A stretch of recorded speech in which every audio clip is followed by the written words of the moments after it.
The following is a conversation between me and Michael Malice. Michael is an author, anarchist, and simpleton, and I'm proud to call him my friend. He makes me smile, he makes me think, and he makes me wonder why I sound so sleepy all the time. And now, enjoy this conversation with Michael Malice in the Tupagalova language that I'm increasingly certain I'll never quite able to get the hang of. Hello, comrade. Здравствуйте.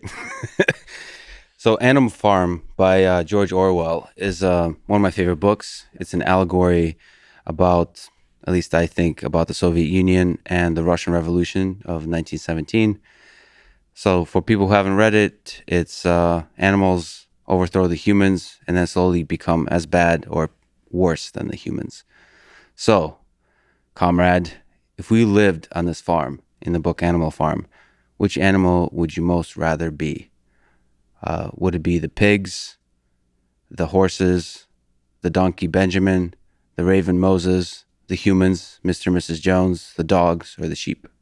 I'm going to go with the Milton answer, which is better to rule in hell than serve in heaven, right? It's better to rule in hell to- than serve in heaven. Yeah, so I would have to go with the pigs. So I guess I'd be a cop. At the very top, so the leader, the main pig, Napoleon, versus like Snowball and the others. Yeah. I would say it's not. It's sure it's an allegory about the Russian Revolution, but I think Orwell's point was this is broader towards most totalitarian dictatorships. I mean, it could very easily be read as an indictment of Mussolini or Hitler or many of these others.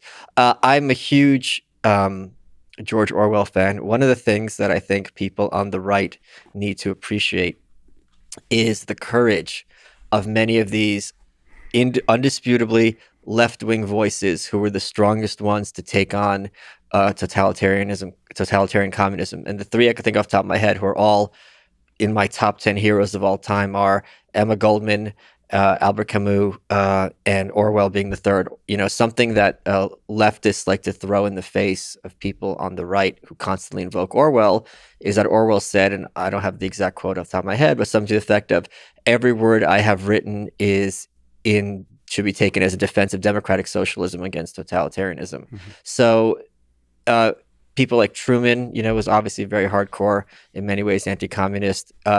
We like to parse things out, you're going to laugh, into binary fashions that, left good, right bad, or right good, left bad. But historically speaking, does not fall away into these camps as easily as people would like. And I think it is important for those of us, it takes a lot more courage to fight the right from the right, or to fight the left from the left, because in a sense, a lot of your countrymen or your fellow travelers are going to regard you as a traitor to the cause. So I every chance I get, I will sing the praises of these three figures, among others, who not only, even if they hadn't done what they had done, just lived just amazing lives that all of us can learn from and admire and regard as somewhat a role model. So what was the nature of their opposition to totalitarianism? Is it basically freedom? Well, the value of freedom? So let's go to the three of them. So Emma Goldman, she was an early anarchist figure. We'll talk about her later, I'm sure. She got deported from the United States with her partner in crime, Alexander Berkman. Literal crime. He tried to assassinate Frick, who was Andrew Carnegie's main man in the Pittsburgh steel mill strike. She got deported to the Soviet Union, and they're like, oh, you want socialism? Because at the time the anarchists were regarded as socialist. Go choke on it. And she's there, and she was watching in great horror what was going on. And she actually went to Lenin's office, and she goes, this isn't what we're about. The revolution is about the individual and free speech and everyone working together to further society. And he told her that, free speech is a bourgeois contrivance, and regardless, you can't have these circumstances in the midst of a revolution. And when she left the Soviet Union, and she went to Britain. And at the time, before the 1917, there was a lot of discussion among socialist circles about what would the revolution look like, right? Would there be the Bakunin anarchist model? Would there be the Marxist model? Obviously, the Bolsheviks ended up winning, but even then it wasn't obvious, because there was the Bolsheviks and the Mensheviks. And what people, you and I know what those words mean, but Bolsheviks were kind of funny because Bolshe means bigger and Menshe means smaller. The Mensheviks had the numbers. It was sarcastic that they were called Mensheviks and the Bolsheviks were called Bolshe.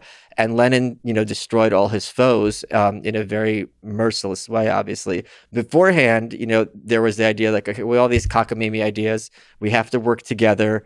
We don't know what's going to look like for the cause. Then as soon as he sees power, he's like, yeah, we're not doing that kind of pluralism anymore. This is going to be the right approach. So she left the Soviet Union, as did Berkman.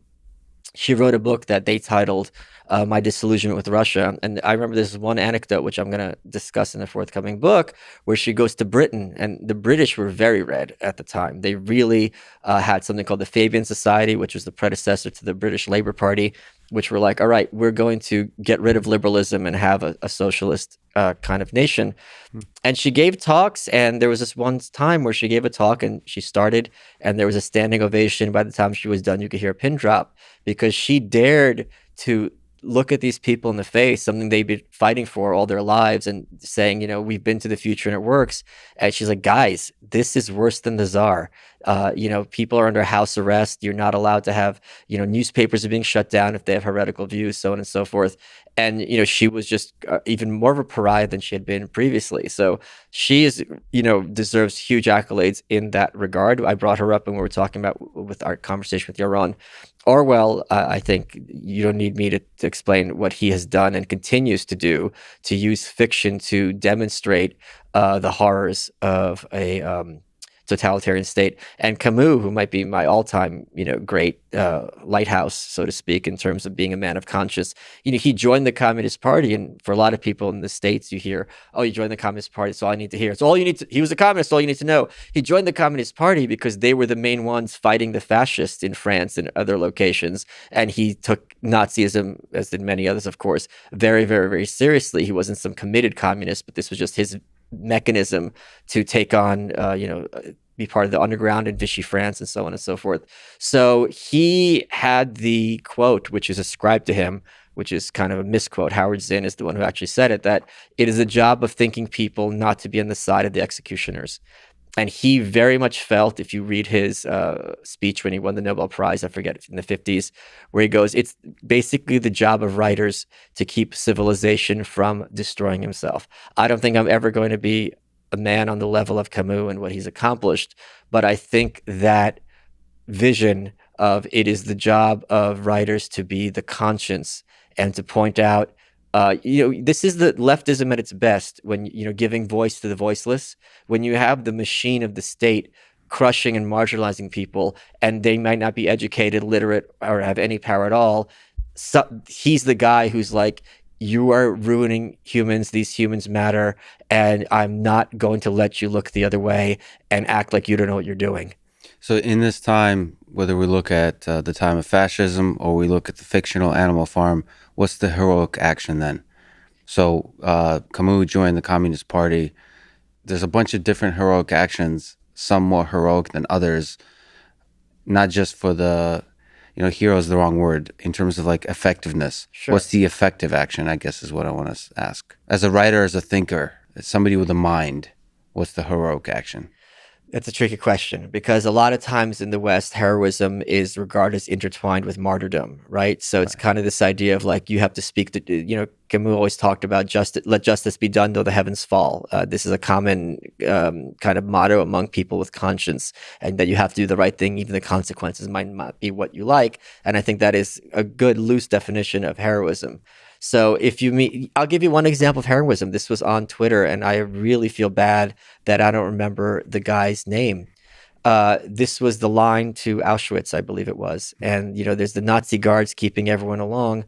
And if you were I think if you were under 12, they killed you, or there was some age limit where some kids were killed or some were not. There was some circumstances. And he asked the mom how old this kid was, and she's like, he's 14. And she's like, no, he's 12. And she's like, no, he's not, he's 14. She goes, he's 12. And she realized what this Nazi was telling her, even in that circumstance, and it ended up saving the kid's life. So I think heroism in this context is defiance and standing true to values of liberalism, humanism, and venerating the sanctity of human life. I think that And I think it's also important to pick your battles.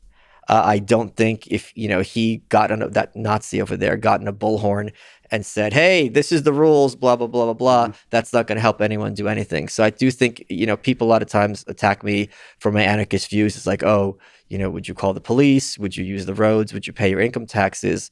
I got an argument with Tim Pool because there was that couple, I think in, what was that, Missouri or Illinois, when they were had their guns Mhm. and they were being arrested and they basically took a plea deal. And he said, you should have fought. I go, it's a lot easier to say you should fight, but we don't know what circumstance someone is under. And what these totalitarian regimes did very, very well, as you know, is if you were a target and they can't get through to you, that's fine. You have a family.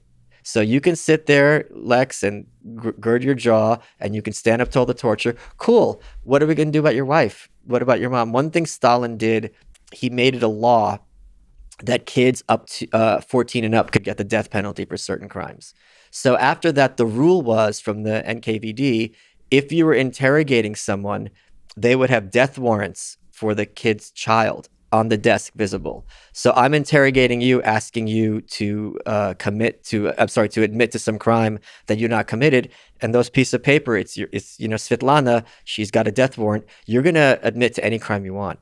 So this is something Americans. This is even the case right now in North Korea, which I know you had Yeonmi Park on. It's something I talk about a lot. Let's talk about it instead of the hypothetical, but this is happening right now on Earth. You can look at the map on Google. The great leader Kim Il Sung, the founder of North Korea, said class enemies must be exterminated to 3 generations.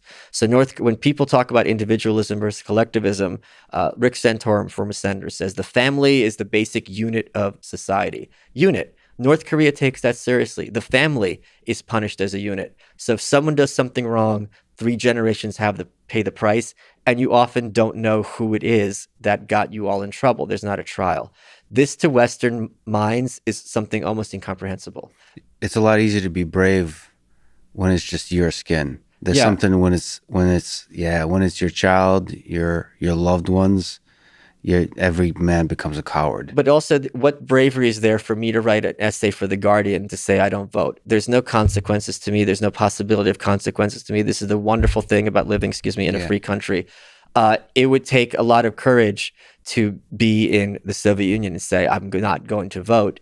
And what would that courage accomplish? Very little. So I think heroism in the sense of kind of the suicidal stuff and taking a stance with no consequences is a bit overrated.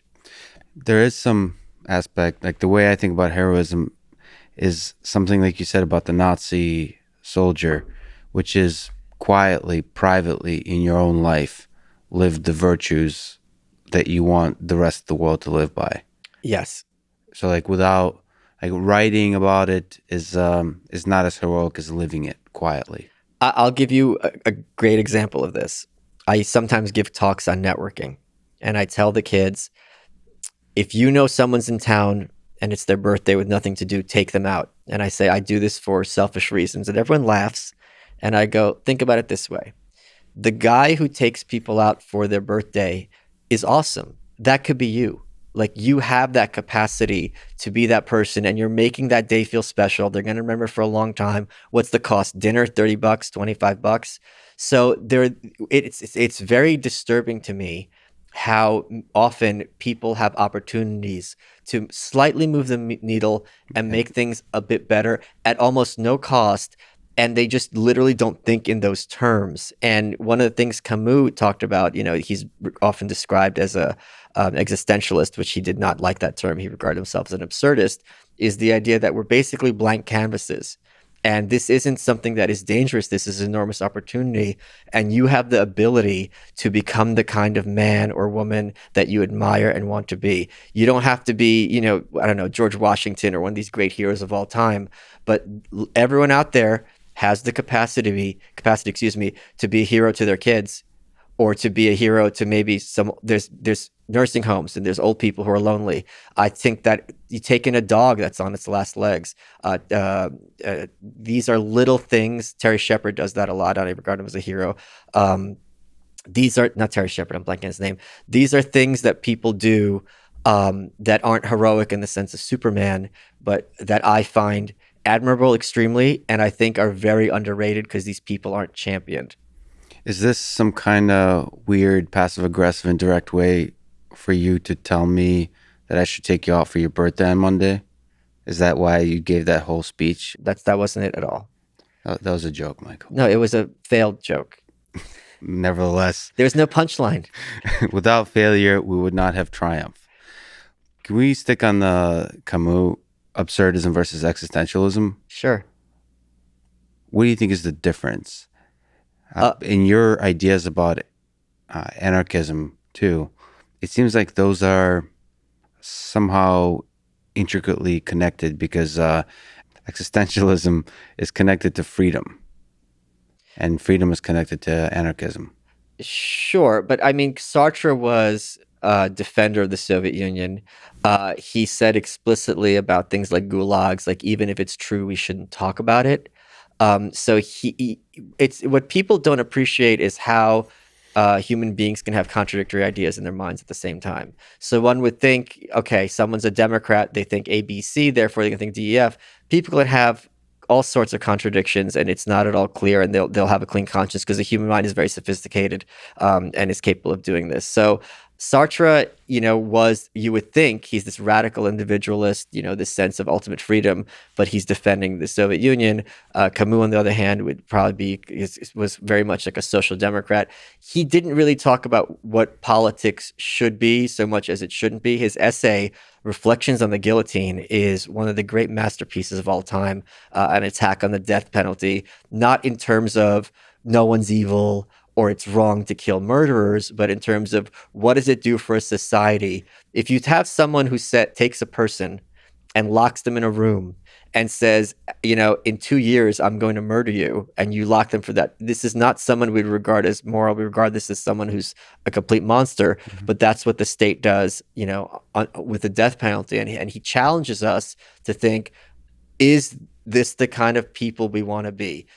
And again, he's saying, I'm not saying killing a murderer is wrong. I'm not saying evil is wrong. His entire career was dedicated to fighting the concept of evil. But are we the kind of people who want to be doing these things that in any other context we regard as torture or depraved? So I'm much more of a Camus person than a Sartre person. So he was probably against war in that same way. So I have to admit, I don't know much about the political side of Camus. Well, and I don't think his political side is that interesting or relevant. What I find, sorry to interrupt you, what I find fascinating about Camus and what I think about on a daily basis from him is his insistence that you have to live a life based on conscience, that you have to be accountable to yourself when you put your head on the pillow at the end of the day and ask yourself, did I live a righteous life with integrity, true to my values? Did I not needlessly cause harm to innocent people?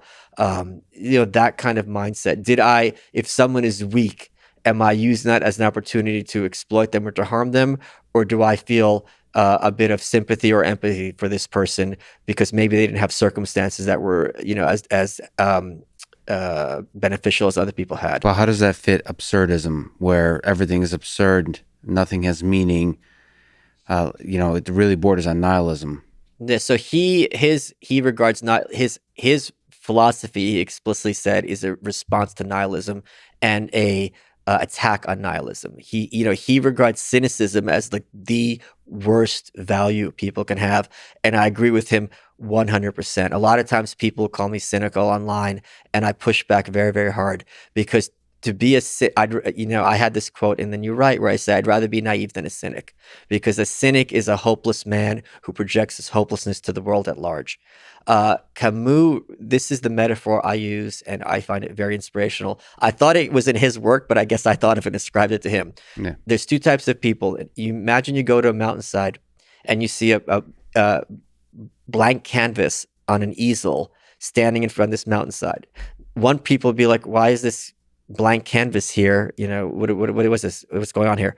And just be confused. Whereas the other type of person will be like, there's a blank canvas here in this beautiful countryside. What a great opportunity. I can paint this river. I could paint that bird. I could paint my friends or myself in the background. infinite choices, and this is a gift that I have been given.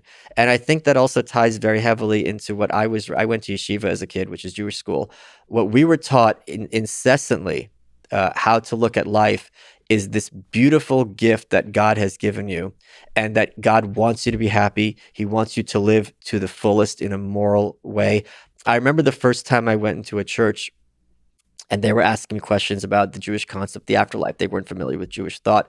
And it took me a second because I didn't really have answers. And then I remembered what we were taught, which is, let's suppose you're at this banquet with the best chef on earth, and the table's so heavy because you've got steaks and you've got chicken and you've got sushi and the wine's flowing and you've got your Dr. Pepper and Mr. Pibb and the store brand, everything you want.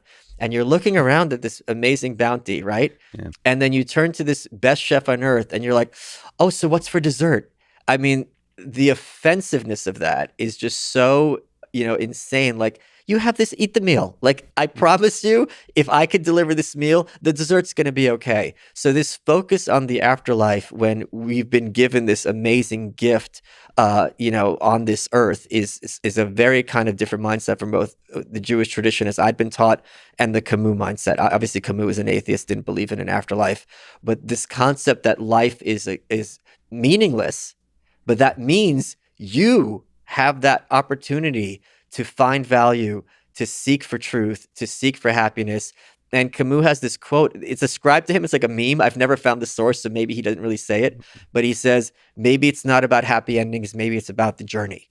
And I think when you have that mindset, and as I think you and I have both found this, because neither of us, when we were kids, thought we'd be doing this. Right? Yeah. But now that we are really fortunate. Definitely this. Yeah. And definitely that. Yeah. But now that we're fortunate enough to do this, and that we're blessed enough that there's people who find this of value and interest, and we could pay the rent doing this, there's not a day that goes by where I don't think you and I think this is pretty absurd. Yeah. But it's also pretty wonderful. And as a consequence of us thriving, it also shows other people that happiness is possible on this earth. And I think cynicism is the lie.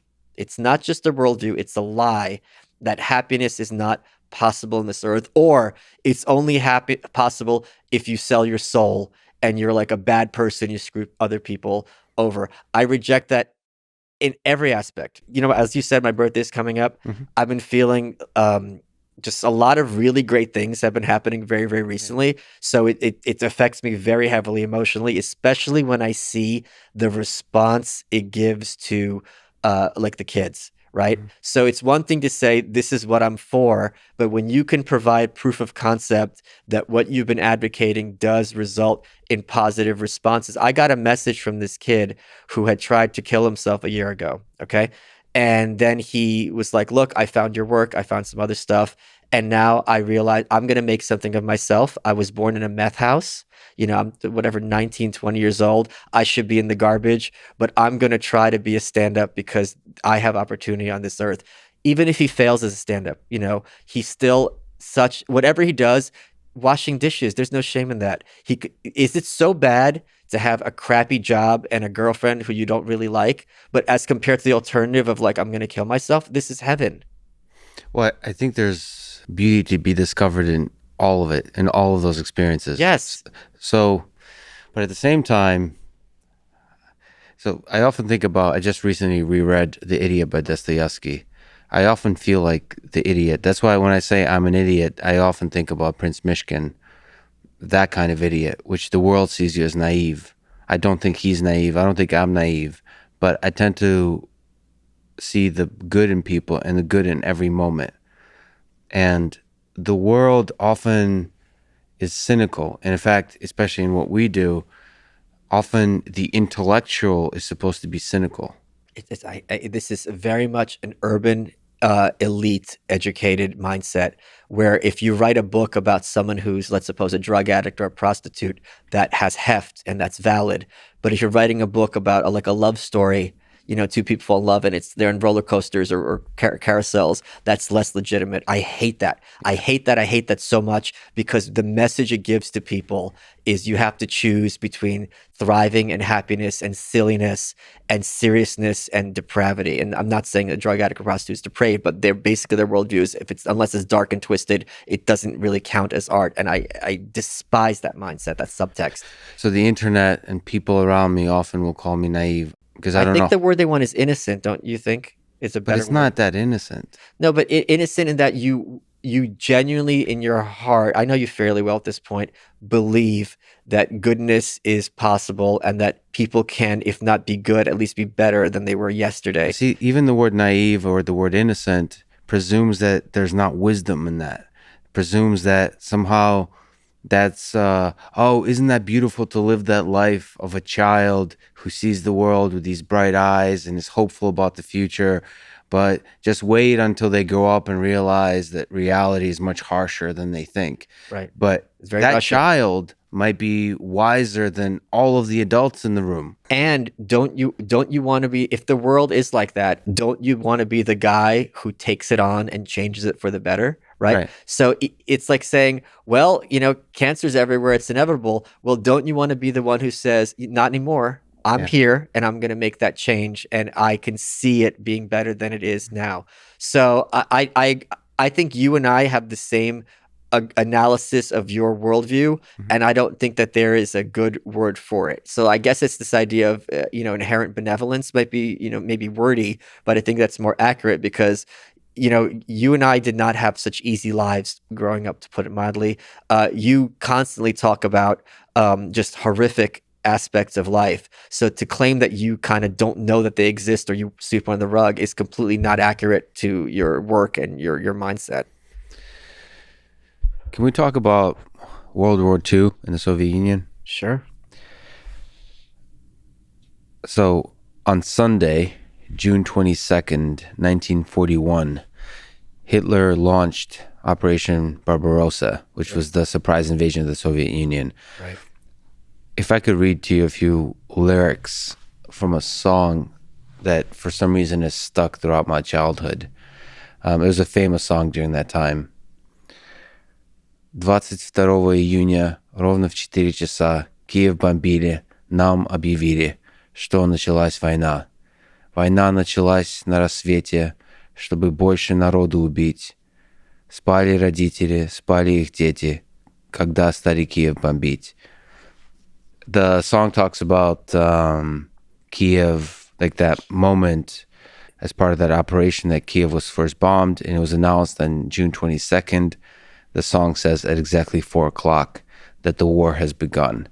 For some reason, this song haunts me because the exactness of that time and this realization that at any moment you can have this thing happen to you in your own personal life. Maybe we had something like 9/11 happen where everything changes. And it's just like haunting because it makes me think that at any moment something like that could happen that changes everything. And I just think about like normal life going on in Kiev at the time, and then all of a sudden the bombs are dropping and they announce that the war has begun, and you thought you were going to stay out of the war.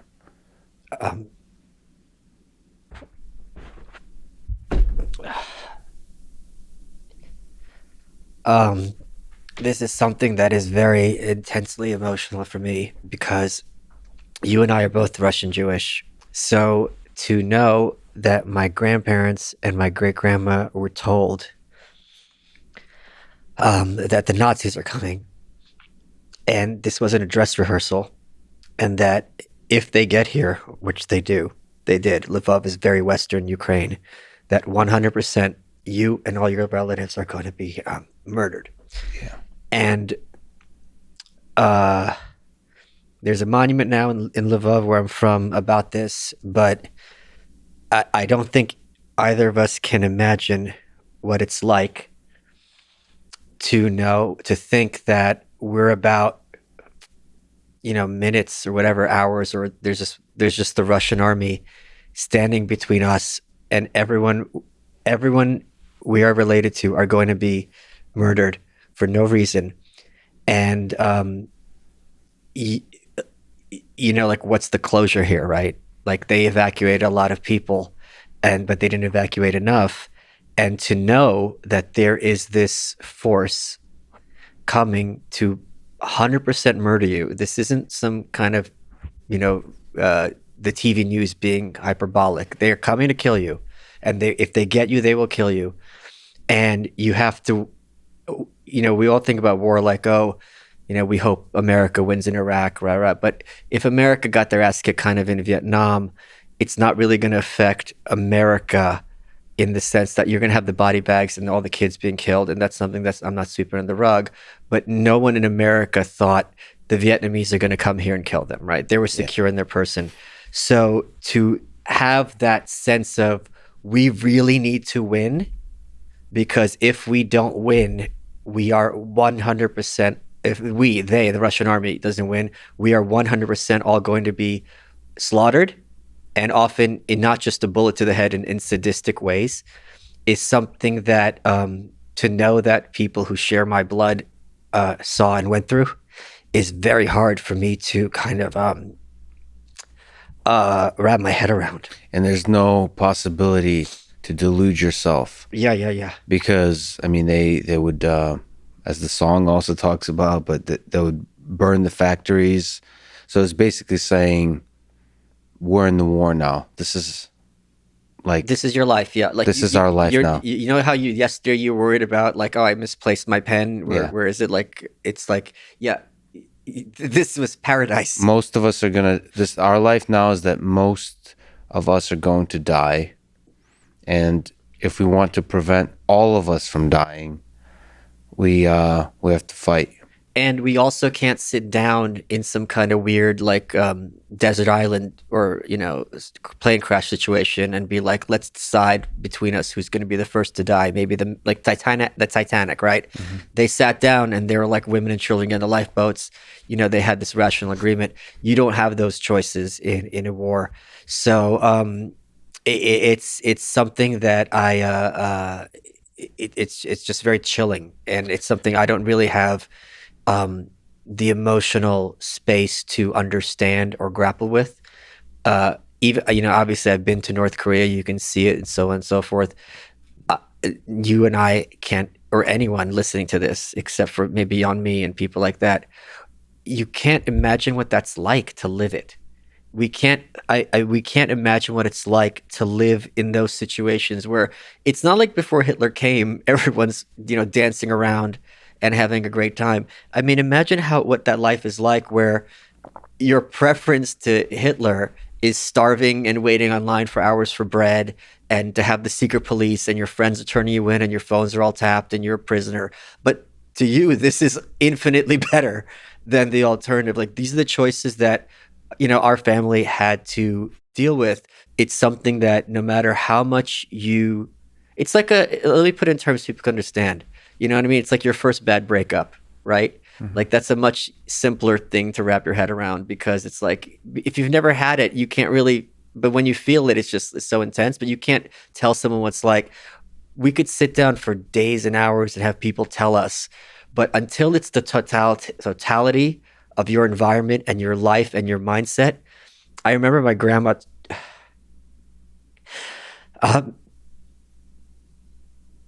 she would talk about, like,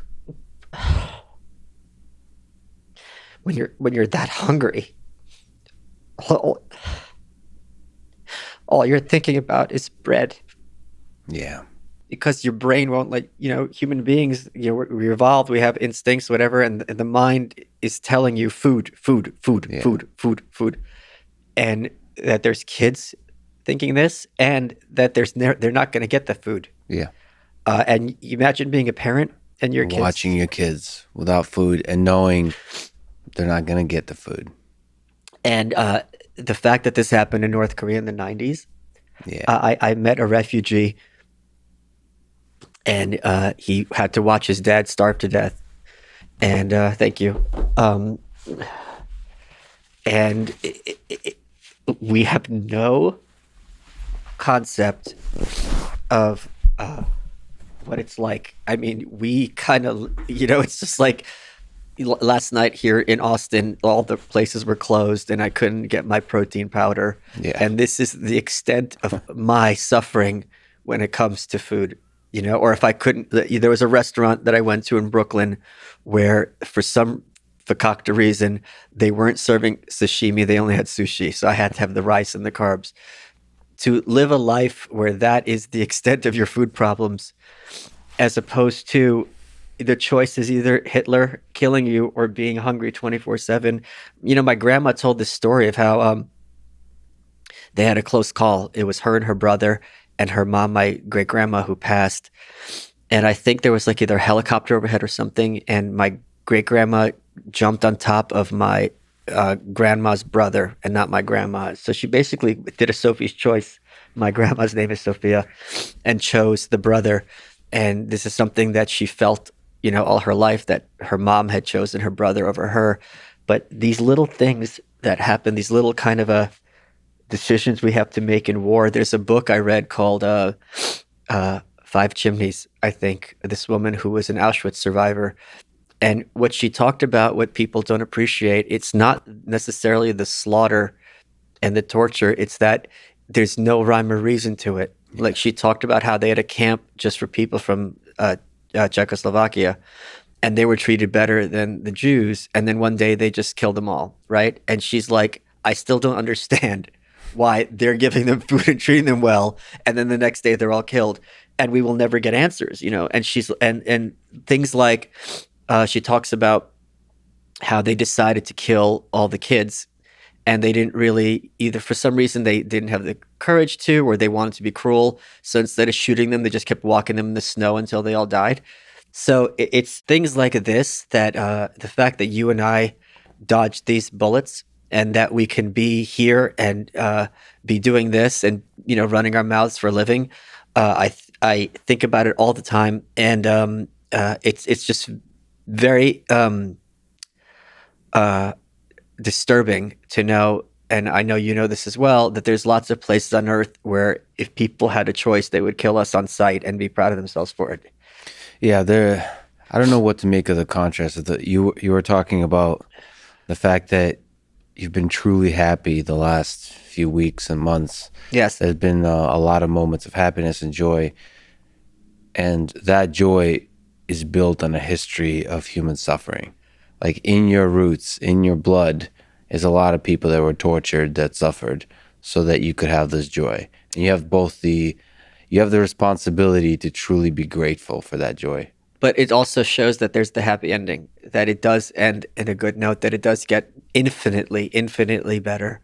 And that I think I don't like using the word responsibility, but there is an opportunity for those of us who did dodge that bullet to give testimony to these people, and more importantly, to give testimony to the people who are going through this now. So, one of the reasons I talk about North Korea so much, why I wrote Dear Reader, is because it's very easy, and this is human nature. I'm not condemning people. I think that's just how people are wired. When you see an Asian country with Asian people and things are, bad over there, I think in the West, it's like, oh, Asia, they're all crazy there. They're wacky. They eat, they eat dogs or so on and so forth, some weird stereotype. And they think of them as kind of Martians. So it's important for people who aren't of that kind of ancestry to kind of speak on behalf of these people, because it's very different how people just naturally react when you have a Westerner talking about this. Instead of it becoming them over there, it becomes, this could have been us very easily. I have a friend, Peter Vehansky, great dude, and I was showing him photos when I was in Pyongyang, and he goes, "This looks like a Russian city with Asian people." It completely disturbed him.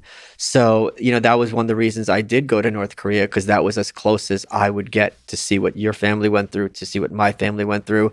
And they're still living under this a regime. And one of the things I fought very hard to do with Dear Reader, which I was successful in amazingly, and I said, like, I could die now. Like, I feel like if you just move the needle a little bit, then you've kind of paid your due for your time here on this earth. To have it change from being a laughing stock, and I think Team America did a good job. They made Kim Jong-il into a clown and they made a joke of it, but you're going from nothing to joke. So at least now people are aware of it, that it exists, right? And then and many others took it from a joke to like, guys, this is really, really, really bad. And none of us can even appreciate how bad it is. And I think now there is an understanding, other than a few people who are just looking at it through a Trump lens and wanting Trump to fail because Trump's an asshole, and that's fine, to be like, these poor people. And it's really unfortunate because there's a segment of Western culture who thinks that correctly, often when you're complaining about or discussing the plight of another country, that's just your prelude to war and an excuse to invade. Like the Kurds in Syria, we're talked about, if we're not in Syria tomorrow, it's going to be another genocide, blah, blah. I'm not saying let's invade North Korea or anything like that. All I'm saying is, thank God that this isn't your life. I bring this up all the time. The woman who was my guide when I was there, I'm aware of what she's up to now. She's extremely rich by North Korean standards, but she'll never be in a position to buy medicine. She'll never be in a position to go on a vacation.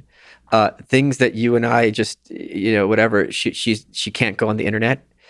She can't get an encyclopedia. She can't better herself as a person other than through what the state allows, and meaning better yourself as a person in service to the state.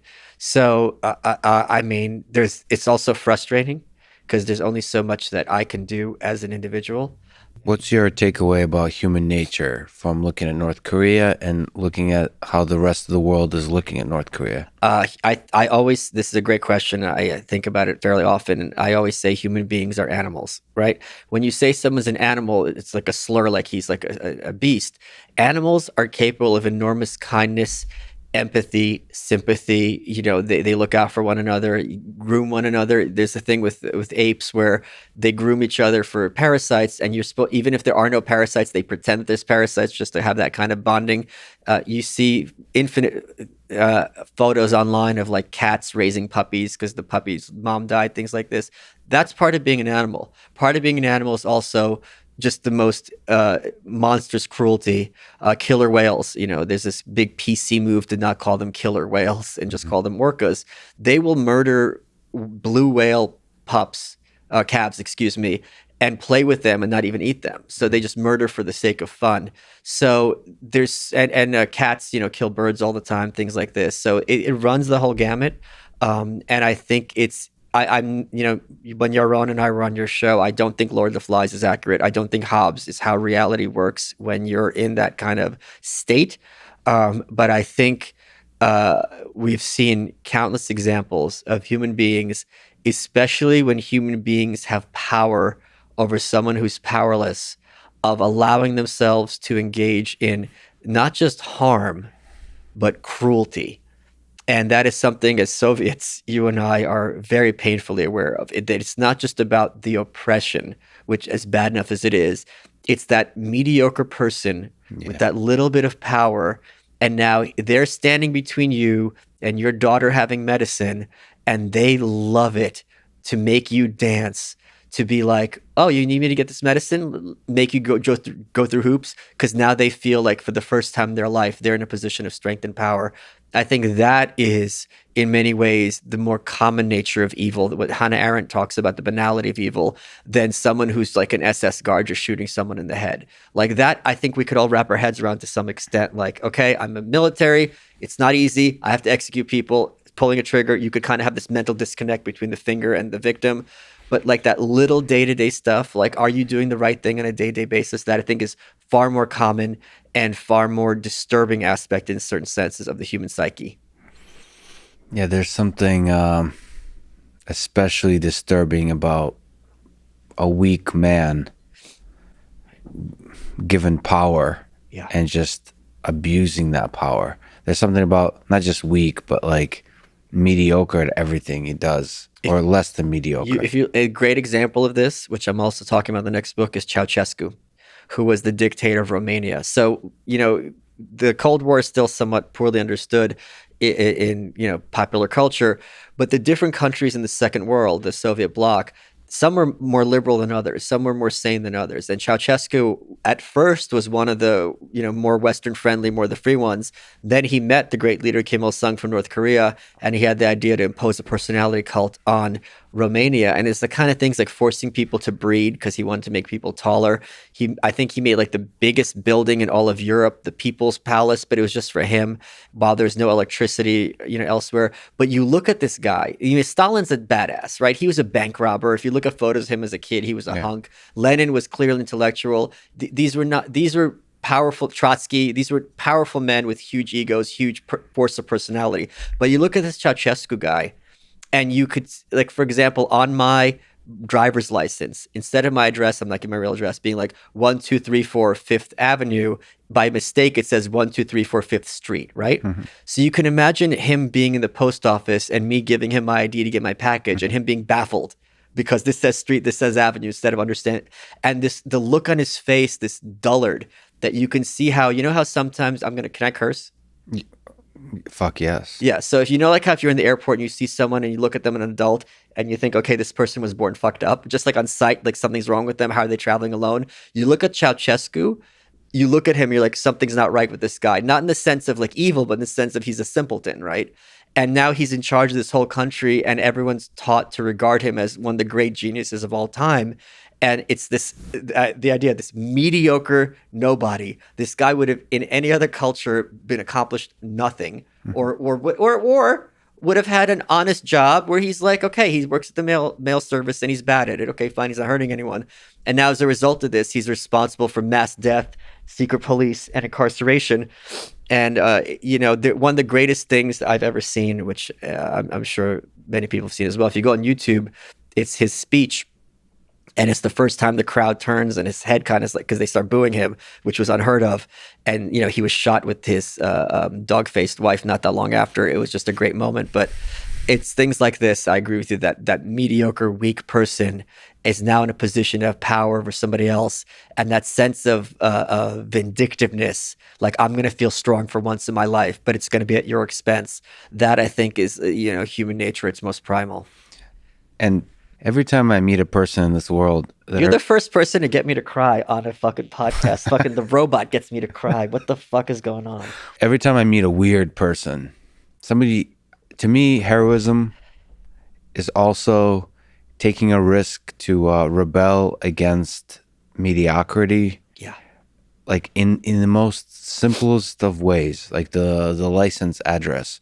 Like taking a risk to break the little bit of rule that nobody will know about, to take that little bit of a leap of like that little protest against the bureaucracy. Well, like that Nazi guard where he just spoke out. He's like, hey, lady. But that's a big one. Oh, that's a big, sure. I mean, like literally at the line at Starbucks or something like that. Like even in the tiniest of ways, when I see people just like, it's almost like that little like glimmer in their eye, a wink, like we're in this together.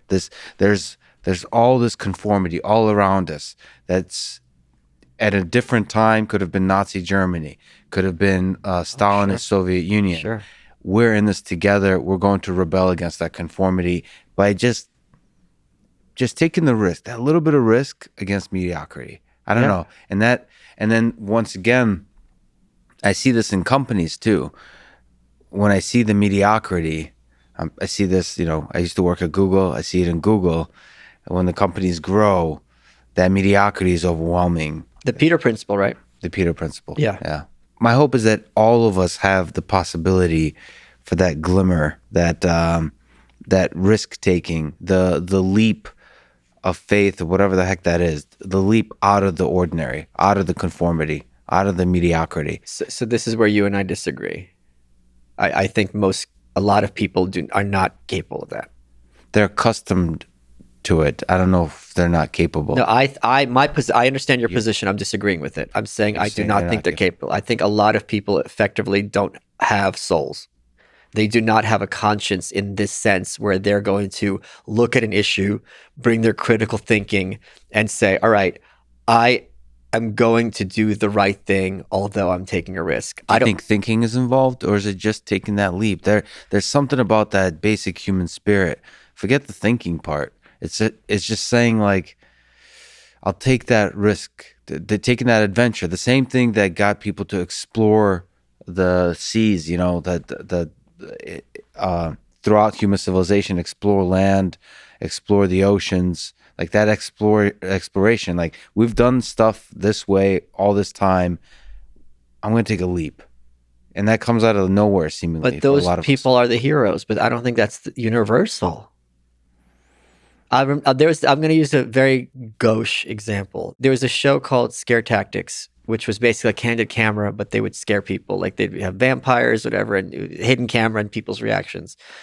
And so but sometimes the prank didn't work out like they expected. So there was one where they were hiring the people who were the marks, the contestants, so to speak, were hired to be a security guard. Okay, and you have to watch this factory overnight, and you get paid. And what the setup was, some people were breaking out of the factory in the middle of the night, like in rags, and they were saying they were keeping us prisoner here, like blah blah, and just watch the person's reaction to this. And there was one security guard where he basically forced them back into the building, and they're working us 24/7. We're getting beaten. He's like, "I'm here to do a job.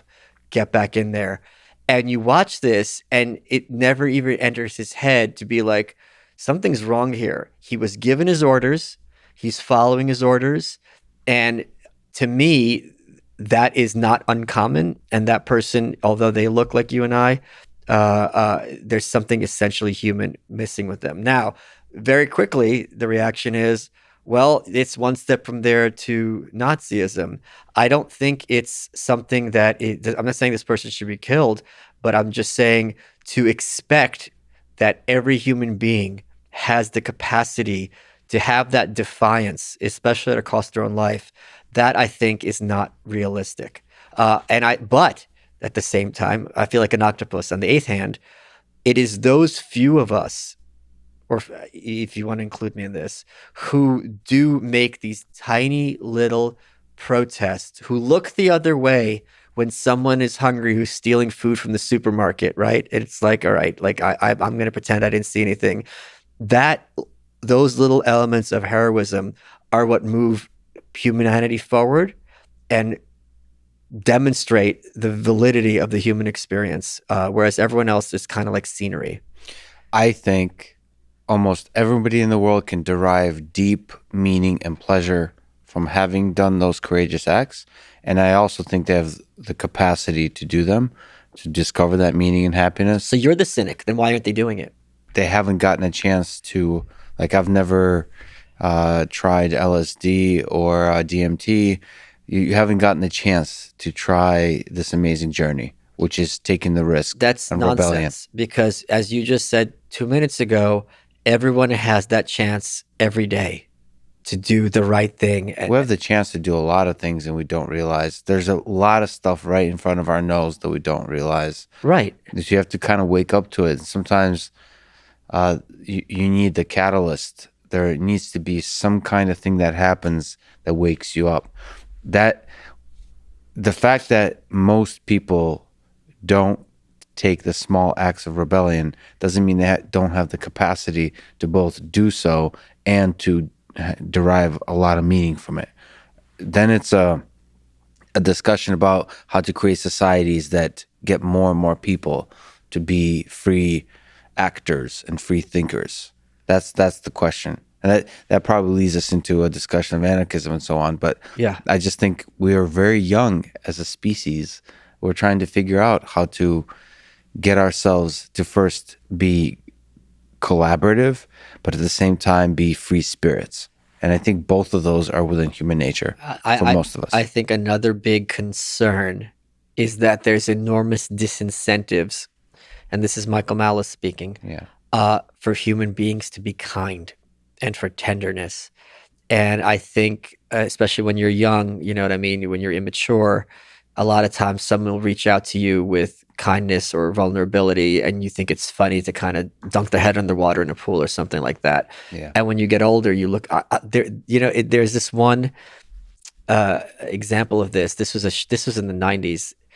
and there was a woman, she became a like stripper or something like that, or whatever it was, but she had this amazing body, she was just gorgeous. And the show was, she was talking about how when she was in high school she was bullied a lot, and that there was this football player, he messed with her every single day. And like at one day, she even threw pickles in her hair, and her hair smelled like pickles, and everyone was laughing at her. And this really screwed her up. I mean, up to that show. And they took her backstage, and they brought out the football player. And now he's a dad and a regular dude. And he's like, they're like, do you know why you're here? And he's like, no. And they're like, oh, what were you like in high school? It's like, I was kind of a jock, bully, whatever. And they brought her out, and he didn't even remember her really. And she was just starts crying about the pickles and whatever. And there's something that affected her for like 20 years. And I've never seen a clearer example of someone who wanted to kill themselves than this guy. Like the guilt on his face, and he's looking at her, and he's desperate to be like, what can I do to take your pain away, to make it better? He was just crippled by it because he knew there's nothing he could do. He knew he 100% did the wrong thing. He knew he did the wrong thing unthinkingly. Like you can imagine, I got to screw over this lady to feed my family. That's fine. But it was at the time it meant nothing to him. So of course he didn't remember, and he was just paralyzed by this sense of crippling guilt. One of the reasons I always try to do the right thing isn't because I'm an inherently good person, which I do not think I am. I don't think anyone is inherently good, but because I will feel guilty about it for a very, very long time. Because if you do the wrong thing, this is a very Camus idea. If you do the wrong thing to a good person, that's really, really bad. Because what kind of person are you? In the same way that everyone can be that guy who takes someone out for their birthday, everyone has that ability for someone who did the wrong thing to someone who's a normal person. And do you want to be that guy as well? My friend Bitstein, he's a big Bitcoin person. My biography, Ego and Hubris, is like $500 now on eBay. It's like hard to find. Came out in 2006. And he had told me that, you can get it on torrent. It's downloadable.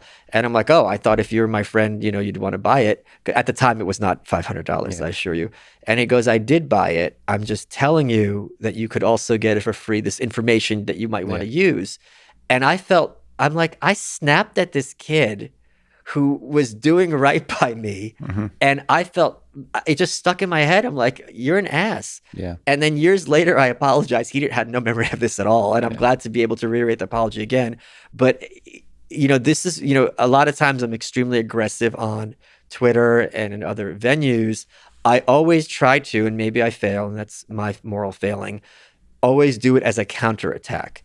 If you're going to start going personal, if you're going to start being aggressive against an individual, I'm not going to necessarily hold back when I reciprocate. And it's something that is very common on social media, but I don't think it is normal. Just because a lot of this, you were talking about the quiet little rebellion, just because everyone else around you thinks it's okay to just go up to people and attack them in the most personal ways, unprompted because of their views, really just take a step back and realize what you're engaging with. Now, if that's the fight they want, then, my Soviet cruelty could come out. And that's kind of why I don't drink, because I do enjoy it. Yeah. But at the same time, be aware of what you're doing. And again, this goes back to Camus' sense that conscience really is what makes us human beings. Yeah. But that's the thing I was saying. I don't think most people think in terms of conscience. They don't think it. We are taught this is that creeping cynicism that, grow up. When you're an adult, you have to make sacrifices, blah, blah, blah. And even if I buy that for a second, which I don't, but if I have to make sacrifices sometimes, that doesn't mean it's okay for me to make a sacrifice of my values in this moment. If I have to maybe be at work and my boss is a jerk to me and calls me names, I have to be humiliated, but I got to put food on the plate. That doesn't mean it's okay later if I'm at a party and I'm just, extremely offensive to someone for no reason. My own flavor of a little bit of rebellion. Sometimes I use the number 2. Is you're very witty on Twitter. And thank you. And Twitter likes mockery and wit. Yep. And almost counterattack is Twitter loves that. Somebody who's skilled at it. my own flavor of a bit of rebellion is to say things very simply, bordering on cliche, with a authenticity and like genuinely meaning the words I say, but knowing that those words are easy to attack. Sure. And that sometimes those attacks can hurt because people would just mock me. Sure. People don't like earnestness because they've been taught to be too cool for school. Yeah. So like there's this pressure for me to sound way more sophisticated. Yeah. Use bigger words, sometimes throw in a criticism of institutions or something Sure, like that. sure. Like almost as if I have a deep wisdom about the way the world is broken. But when you speak very simply about beautiful things in life, it's very easy to sound like you don't know what the hell you're talking about. Sure. And I stick by that. What? I don't know where that's going to end up, but it's like the idiot from Dostoevsky. It feels like that's the right thing, even if it hurts when I'm attacked for it. I do something similar sometimes, which is I'll have some innocuous comment about like bubblegum. I mean, just it's not even political. And a lot of times a few people respond with this paragraph of just invective Yeah. about like blah, blah, blah, and then this, and you say this, and you're an ass, and just really trying to get at me. And in those situations, there are very specific circumstances, I will respond, and I mean it every single time. I will say, I wish your parents had been kinder to you, or your mom or your dad. Because if someone even if I'm some idiot on Twitter, right, who's just talking about bubblegum, and this is I'm not talking about politics where I can see how people get emotional. COVID, my grandma died, now you're talking about her. And I realize this isn't about me. Like, I'm someone you've never met making some inane point about nothing, and you're getting agitated about this. It's clearly something else that's going on here. And someone had to teach you that this is how to respond in this kind of very kind of harsh way. And a lot of times they won't say anything or get deleted. And I hope every single time, there's no asterisk here, that they take a second and they realize that the way that they were talked to growing up was not acceptable, that they don't have to carry this forward, and that they don't have to be kind to me. I'm nobody to them. But take a second and ask if this is the kind of mindset you want to be your norm, as opposed to a weapon you pull out of your pocket sometimes where it's warranted, or even when it's not warranted. So, I think there's a lot of those people out there, and we forget how hard it is for a lot of people to grow up, how they're trained from their parents or the single parent that the only way they're going to get attention is by acting out, that when they do good things, it doesn't get comment, but if they do bad things, they get a smack upside their head. That, I think, is far more common than we realize. And that's it's not hitting the kid that's going to last. The pain is going to give 5 seconds. But when you're training this helpless child, is something that's really, really bad. I don't know if it always can be mapped to that. I always wonder about them, like what their motivations are. And I just kind of, like, whenever I think about them, I think only positively. And I don't even think about the childhood thing. I don't know. I kind of imagine that all of us can go through that stage where we enjoy the derision of others. We go through stages of being... I enjoy the derision of others, but it has to be, Billy Idol had that quote, like, I like it when people are mean to me, I stop pretending to be nice. But like, what's the worst thing someone can say about you? What harm are you doing? Maybe your podcast is garbage and the conversations suck and the people are losers. Well, okay. The main thing I would say is I'm way more popular than I deserve to be. What does deserve mean? The reality is there's people out there that just enjoy hating on others, and I don't fault them for it. Like, I don't even think of them as haters. I think of them as just people that in this particular part of their life are enjoying this activity of deriding others on the internet. I'm not sure what to do with that. I just don't want to. I don't want to allow myself to think badly of them, I guess, is the thing. I'm the one saying don't think badly of them. I'm saying that I don't think they're inherently bad people. I think that their thinking is screwed, and that I'm steel manning them. I'm saying, let's assume everything you're saying about Lex is true. This is an opportunity for you to outdo Lex. Like No, but are you saying they should stop hating? Because I'm saying like maybe they shouldn't just keep. I don't believe in should, right? I'm an anarchist, but I'm saying is like, if this is your belief about Lex, Yeah. you know what it is? I made this comment in my book, The New Right, when people make fun of Andy Warhol and they're like, oh my God, he painted a soup can and now he became a millionaire. I could do this. Well, why don't you? Yeah. So basically, if I go up to you with a check and I say, I will give you $1 million, you could see the check, you got to paint a soup can. What am I waiting for? So clearly there's a disconnect in their thinking between what they're perceiving and the reality. Because if it was as simple, or as maybe not simple, but as possible for them as they perceive it to be, why are they leaving comments instead of outdoing you? How great would it be for them to have your bigger audience and drive you into the ground? I don't know how that would work because it's not the NBA, but no, but you want to point out, you do this too on Twitter. You want to point out the hypocrisy, the fraudulence of others, right? Sure, but what are you're not claiming anything other than the following is the conversation between me and Michiki, whatever his name is, right? I got the voice down, dude. I got it down. I've been walking around my house doing my Lex impression. I've been leaking motor oil everywhere. Yeah, but yeah, I don't know. I don't know. I don't know what to make of it because I think there's a more general statement to be made. Like I see Twitter this way too. When I read a tweet, I try to read it with like the best possible interpretation, meaning like, what is the wisdom in this tweet? Sure. Right? As opposed to what I think a large number of people, not a large number, but some fraction, try to see what is the worst possible interpretation of this tweet. And they want to destroy you for that worst interpretation. Like they want to, there's people, I'm already aware of this with me and certainly with a lot of people, they're waiting for me to fail.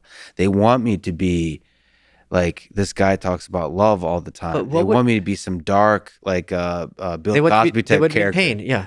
They want you to be in pain because they don't. Why? I'll tell you exactly why. Because this is why I'm so for being white-pilled and being for hope. Because if you are black-pilled, meaning if you think it's pointless, we're all done, you're just wasting your breath. If you have any counterexamples to this thesis, if there's even a little bit of hope, your entire hypothesis falls through, right? Yeah. So if it's kind of how like you have all these stories of people who are like painting swastikas who aren't Nazis, but just to show that, oh, there's all this Nazism, so I'm going to, kind of force the conclusion. So for them, when they see you thriving, you are as a mediocre person with a crappy show, but you're demonstrating that people can succeed. This bothers them. So you are... Anyone can succeed, that bothers them. Yeah, so because why haven't they? So now you're a counter to their worldview, and that is going to cause anxiety when you have data that contradicts other data in your worldview. This is in your mindset. This is a big issue for them. Yeah. So anyone listening to this, they're annoyed by the look of my face. Remember that you could probably do way better than me, and you should. But also, what would you failing look like? Like, let's suppose this podcast went from whatever views you had to 100 views an episode. That's still success. Yeah. You are talking to people you like, having conversations about important issues. You're having a good time. They're giving a good time. How is that a failure? If I have dinner with a friend of mine, there's 0 viewers, and we enjoy that time, that is the height of human success. When you are sharing happiness, joy over love. So what's the difference between joy and love, Michael Malice? I think joy is easier to attain. It's more common. You could share it with everyone. Give me an example of joy. Like, what was a moment of joy for you recently? Like, I could give you a great example of joy. And this is part in the absurdist mindset. Okay? I love having a bad meal at a restaurant. And I'll give you can see why. Yeah. You go with your friend. It takes you 45 minutes to get seated. Yeah. Okay, I'm starving. Waiter's not paying attention to you. Yep. They bring you water, it's got a hair in it. They get the food wrong. Yeah. It comes out again, it's right, but it's cold. At a certain point, you're like, okay, I'm hungry. I'm living an anecdote. This is something that if you were at dinner, we could talk about this for years because how great is it that the worst thing that's happening to me is I got to wait an hour for this meal that's going to be cooked wrong. Right? That to me is joy, is holding on to that idea that happiness and thriving are possible, even when in the moment it's everything's going the wrong way. Doesn't every moment have the capacity to fill you with joy then? Yes. So it's both the shitty moments and the good moments. Yes. But that's the way I usually talk about love, is like, I love life. Yes. And because life can generate everything, the pain, the loss, but also just like simple or complicated bliss, all of that. I just love all of that, and that because it fills me with a kind of, I guess, joy. But joy has a connotation that it's supposed to be somehow positive, like you're supposed to be smiling. To me, Man's Search for Meaning with Viktor Frankl, just you're you're in the Holocaust, you're in a concentration camp, just having a little bit of food that you didn't expect you will have, or even just thinking about food. Or what about there's a kid there, you tell him a funny story and you crack him up. Yeah. Like you take away this child's pain for like 5 minutes. That is the height of joy. Yeah. So to me, like all of like life is like infinitely full of possibility for joy. Yes. And that's what I mean by love, because oftentimes like romantic love is what people think about when they think love. But to me, it's all like part of the same thing. And it's almost like love, romantic love, or love with a friendship is like you both notice each other. It's like dogs. They look at each other and then they look at the thing they're interested in. You both notice each other and that moment of joy. You share that moment of joy together. Yeah, like the restaurant. Yeah. The restaurant. Yeah, if you're both almost without conspiring, notice the absurdity of how shitty this meal is. And like that, again, that little glimmer of realization, that's what makes life beautiful. You mentioned your grandmother in Lvov. You were thinking of returning there. The plans got a little bit delayed, but what are you hoping from that trip of going back to Russia, going back to Ukraine? What do you hope to get out of it, but what do you think you will feel? A lot of things. First of all, I'm going with my buddy Chris Williamson. He hosts the Modern Wisdom podcast. He is one of my closest friends. We've never met. Oh, really? We've never met. He's in Britain. He's trying to get his ass over here to Austin. He's filling out his forms right now. He's too good looking. It's a crime. I call him Apollo, and I'm Loki. So right away you have a buddy comedy because we're going to film it, right? You have these two guys who on paper are very dissimilar, but we're very, very close. In which way are you similar and close? I think we're both very intense people, very strong emotionally. We're both very ambitious in the sense that, not in terms of career, but like we want to grab life by the short hairs kind of thing.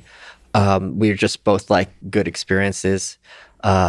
Did he bench more than you, or? Oh like yeah, he's a lot. Of course, I mean the guy's jacked. He's just because he's so good looking. He could be one of those guys who's mostly biceps and. Oh no, he's not. If you go to his Instagram, Chris Willex is his handle. It's like head to head to toe. It's just sculpted. So he's perfect in every way. That's great. What flaws does he have? Because I need. He has bad taste in friends. And his accent is all crazy. Yeah. He pronounces it, he's an underwear muddle. So now I spell it MUDL. So just us two, British and American, and just two different dudes. It's going to be a lot of fun. Although, to be fair, as you know, I'm an underwear model now as well. So yeah, so we're going to talk that in a second, maybe. But sheathunderwear.com. Yeah, this episode is brought to you by Sheath Underwear. Are we going to get some pictures eventually? I think we might. Yeah, yes, I have them on my phone. We'll have them. We could shit them right. You could slice it in right here. So. To be able to go with someone who is a very close, I mean, me and him talk like every day, right? So to someone who generally cares about you, he's very, very grounded, right? So like a lot of times I'll have like some concern, and he's really good. And if you listen to his show, at slicing through the noise and being like, hold on a second, I can't do the accent yet. Have you considered A, B, and C? Because, whenever I had this situation, this is what I did. So he's really good with that.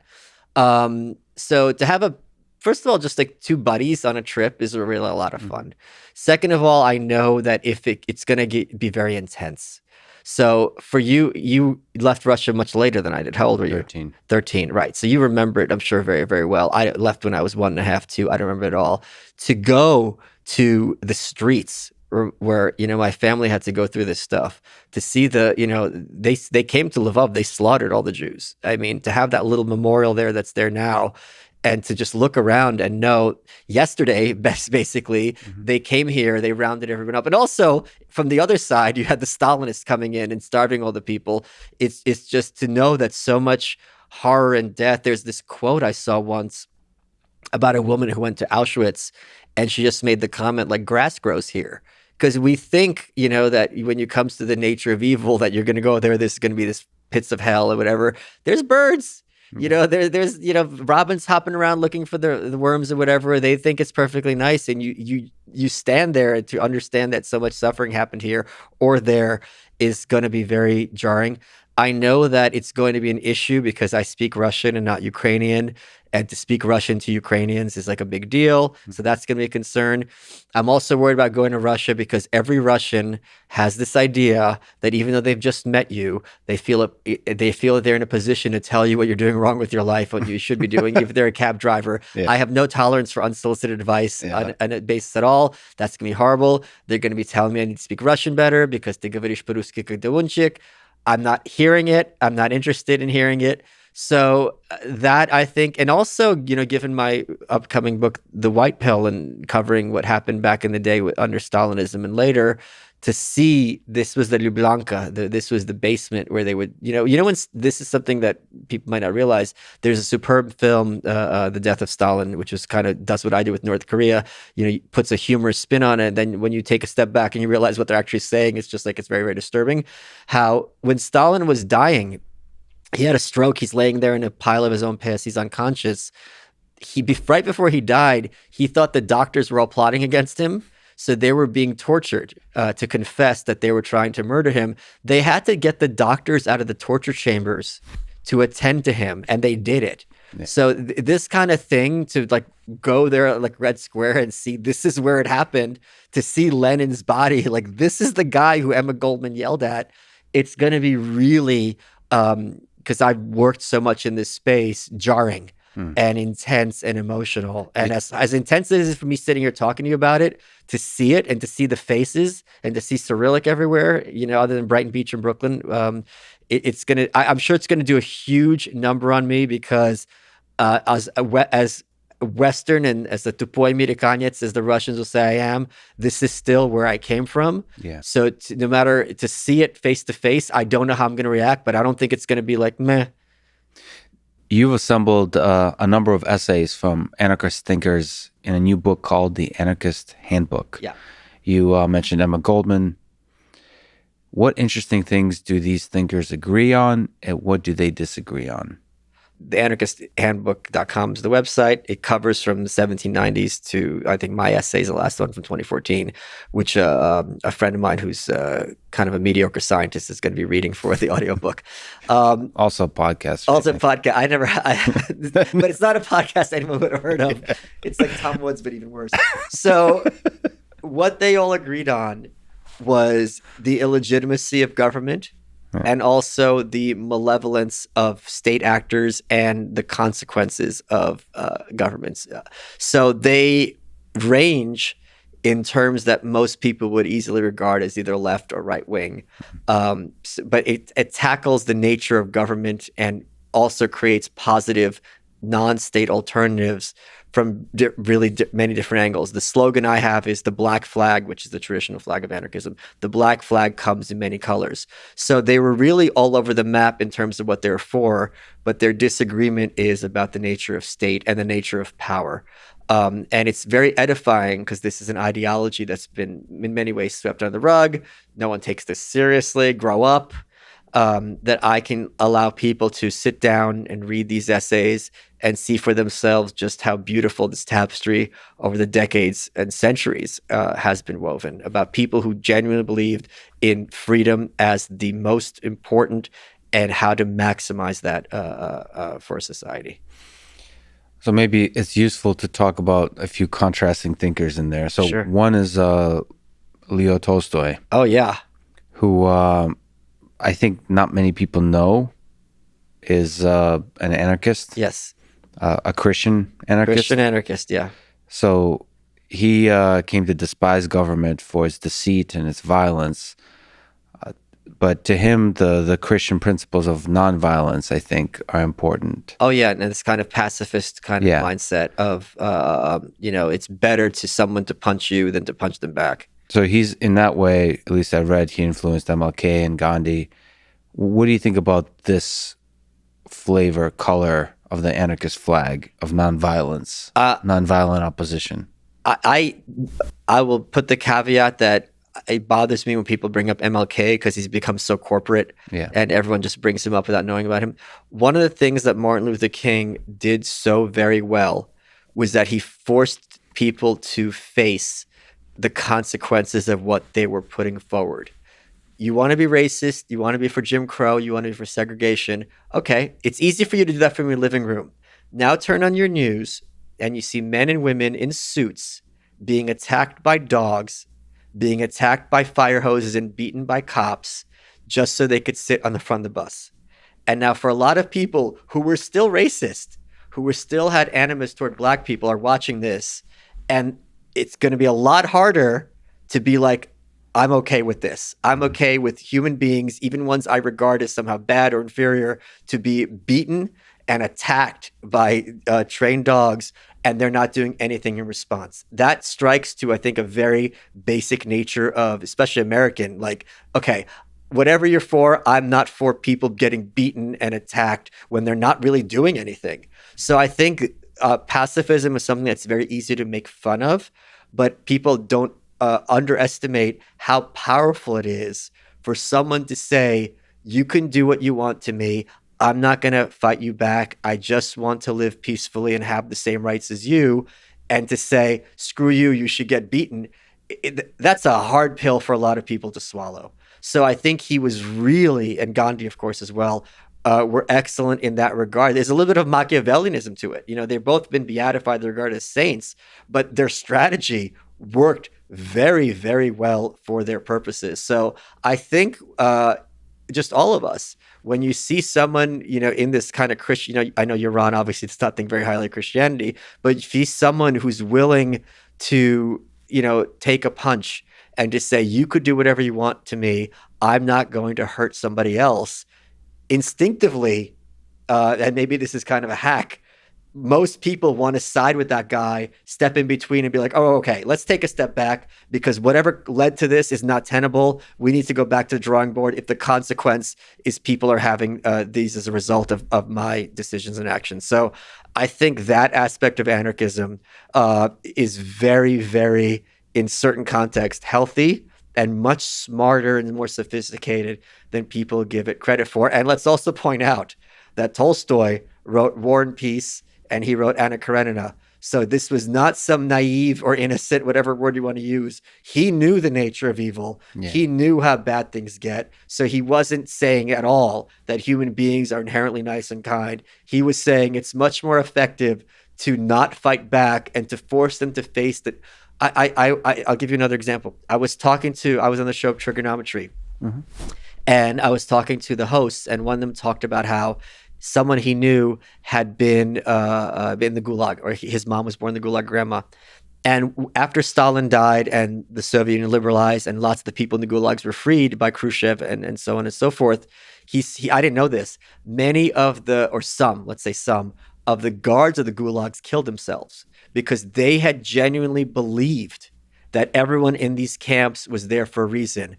And when they found out that these people were completely innocent, didn't even have trials, and that they were the ones forced them to work themselves to death and starve, they couldn't deal with that guilt. So when you are a pacifist or non-retaliatory, and you're forcing someone who's using force, like, look what you're doing, look what you've become. For some people don't care.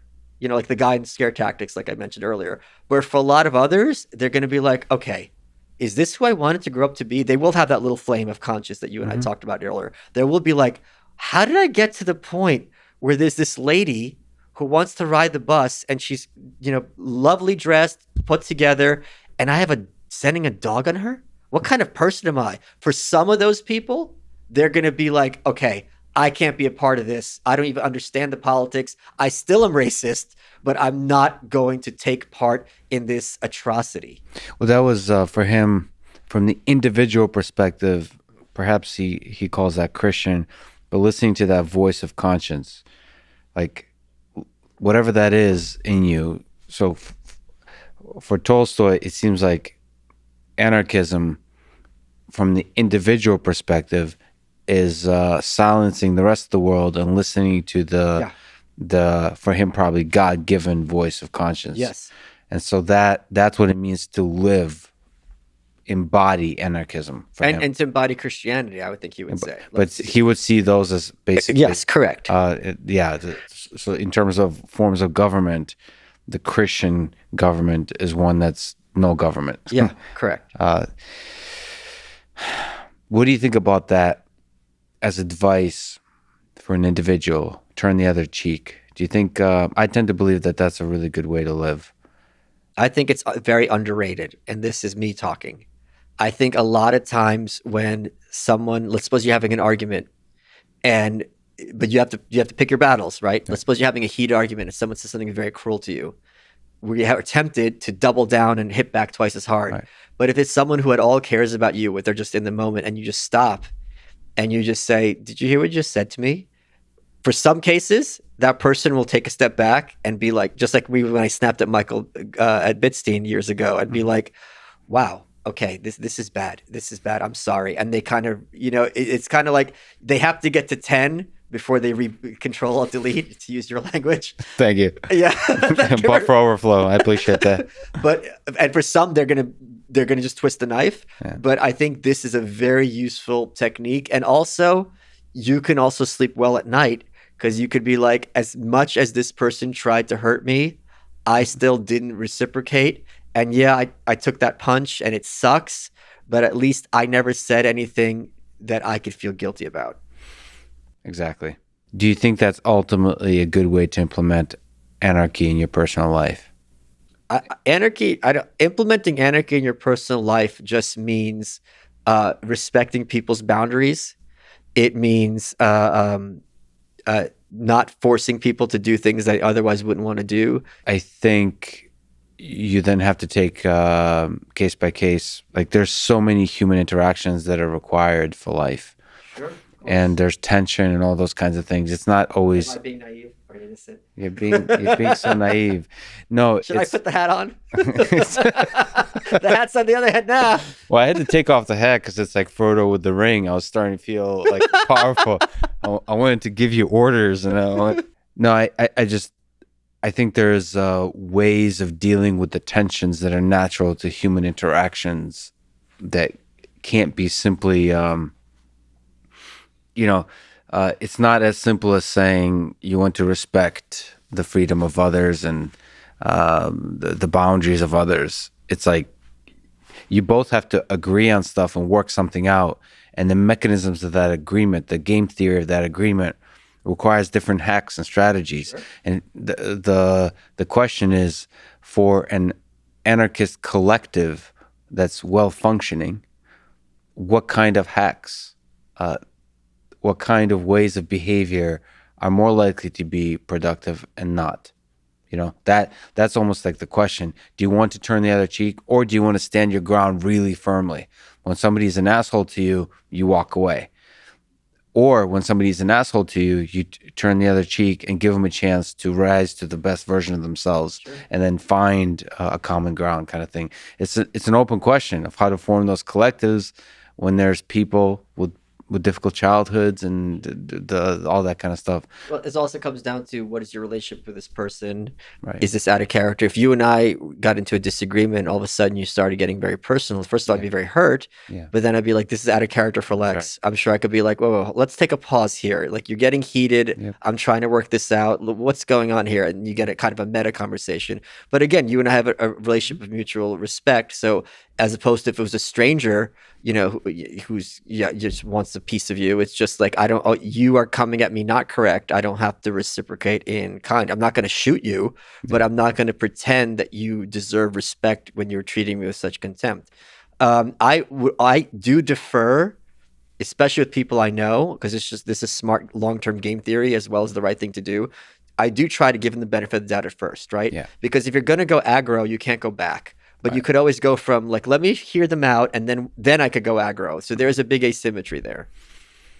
Yeah, and that's, I mean, I don't think anyone has the answer to this question. Is that the right strategy? To me, game theoretically, it seems the right strategy is to... Well, reciprocity is what game theory says is the right strategy. They did the prisoner's dilemma, and they found tit for tat is the one that's the most advantageous. So that's for when it's perfectly rational actors. But when you have, I mean, there's noise.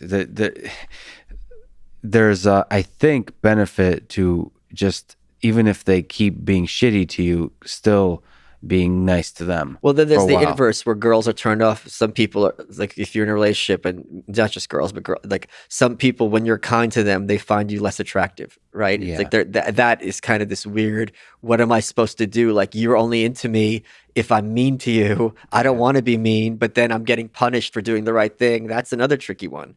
And I mean, this is nothing that necessarily to do with anarchism so much as like, human beings are infinitely complex. We don't often know the backstory. Like, for example, just yesterday, Jay, who's here, is one of my closest friends. I had a dinner with a bunch of people. I couldn't bring a +4, so he wasn't invited. He didn't know the circumstances. He just thought we were having dinner without him. He was hurt.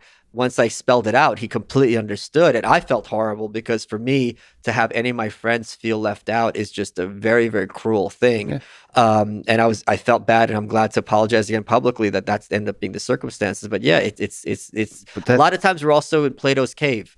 When you're dealing with somebody else, you have very, very limited information about their background and circumstances. And that's why I will always, if it's someone I even have a little bit of a relationship with, try to give them the benefit of the doubt, because I've found, especially comes from being a co-author, when you co-author books and you're walking in other people's shoes, you don't know what's a lot of the information. So it's a lot of times it's just a misunderstanding. But isn't that a fundamentally anarchist question of how we figure out this puzzle of human complexities in order to form voluntary collectives? Like, we have to figure that out, how to make people feel good, how to make people... Like, I agree. That's fair. And that... I think not only anarchists have to think about this, is my point.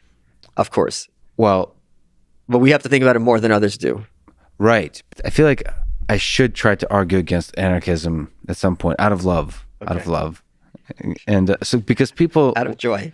People enjoy seeing me... what is it? When like Ben Shapiro argues against like a 20-year-old feminist. Ben Shapiro destroys high school student with facts and logic. This is this video of Michael Malice destroys a Marxist Russian communist pig. So anarchism is opposed to hierarchies.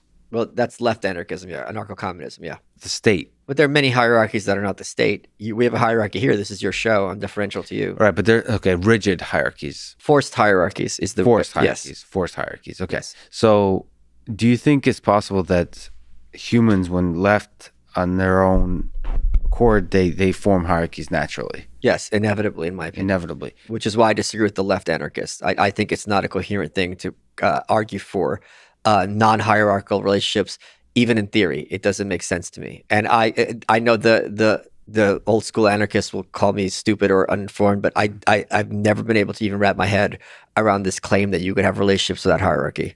Right. So I guess there's a certain sense in which we're living in anarchism now. And I don't mean just like because the nations, as you've said, are in anarchism relative to each other.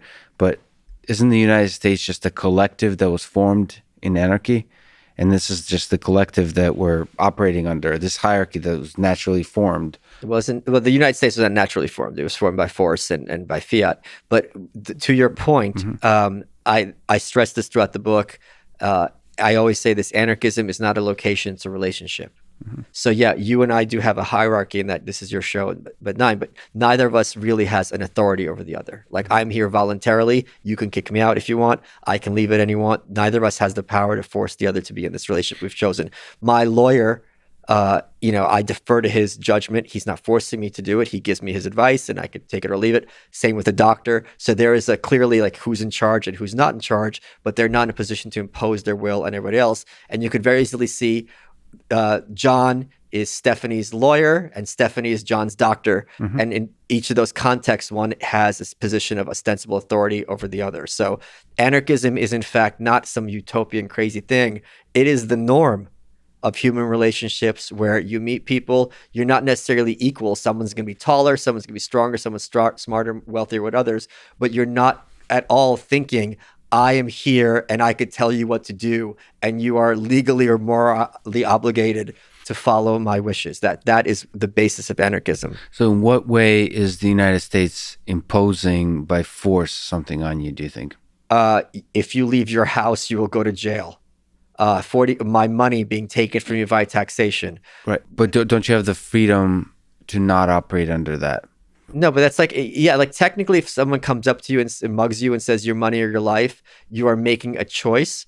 But what the anarchist argument is, they're not in a position to force you to make that choice. That is not morally binding, even though they have practically the power to force you into that dilemma. But you have the freedom to live under the United States or not. So even... I see. Yeah, the argument is if you don't like it, leave.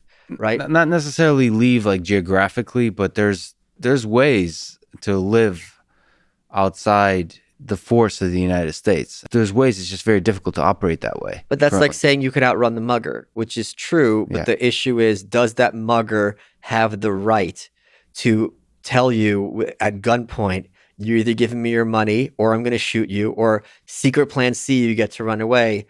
Is that person a moral actor? And the anarchist answer is never.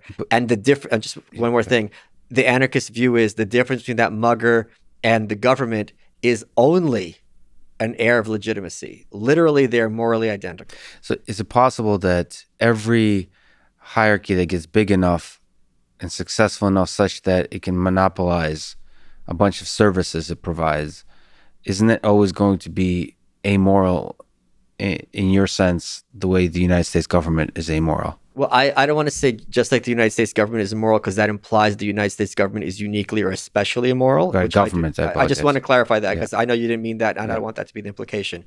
Can you repeat the question? I'm sorry. So, like, won't every... Okay, so that's right. That's progressive economics. Yeah. So the argument is, in any market, at a certain point, things tend to centralize, and then that organization de facto can dictate price, can dictate so on and so forth.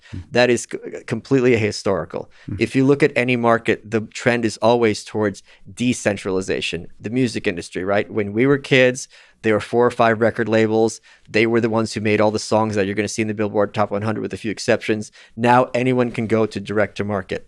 If you look at TV stations, right? It went from CBS, NBC, ABC, then you got Fox, then you had cable, which is 100. Now you have satellite, which you have thousands around the world, and you have YouTube, which is literally infinite. So as technology improves and as wealth increases, which is a function of free enterprise, you are going to always have more and more choice, even within a monopoly. Coca-Cola, right?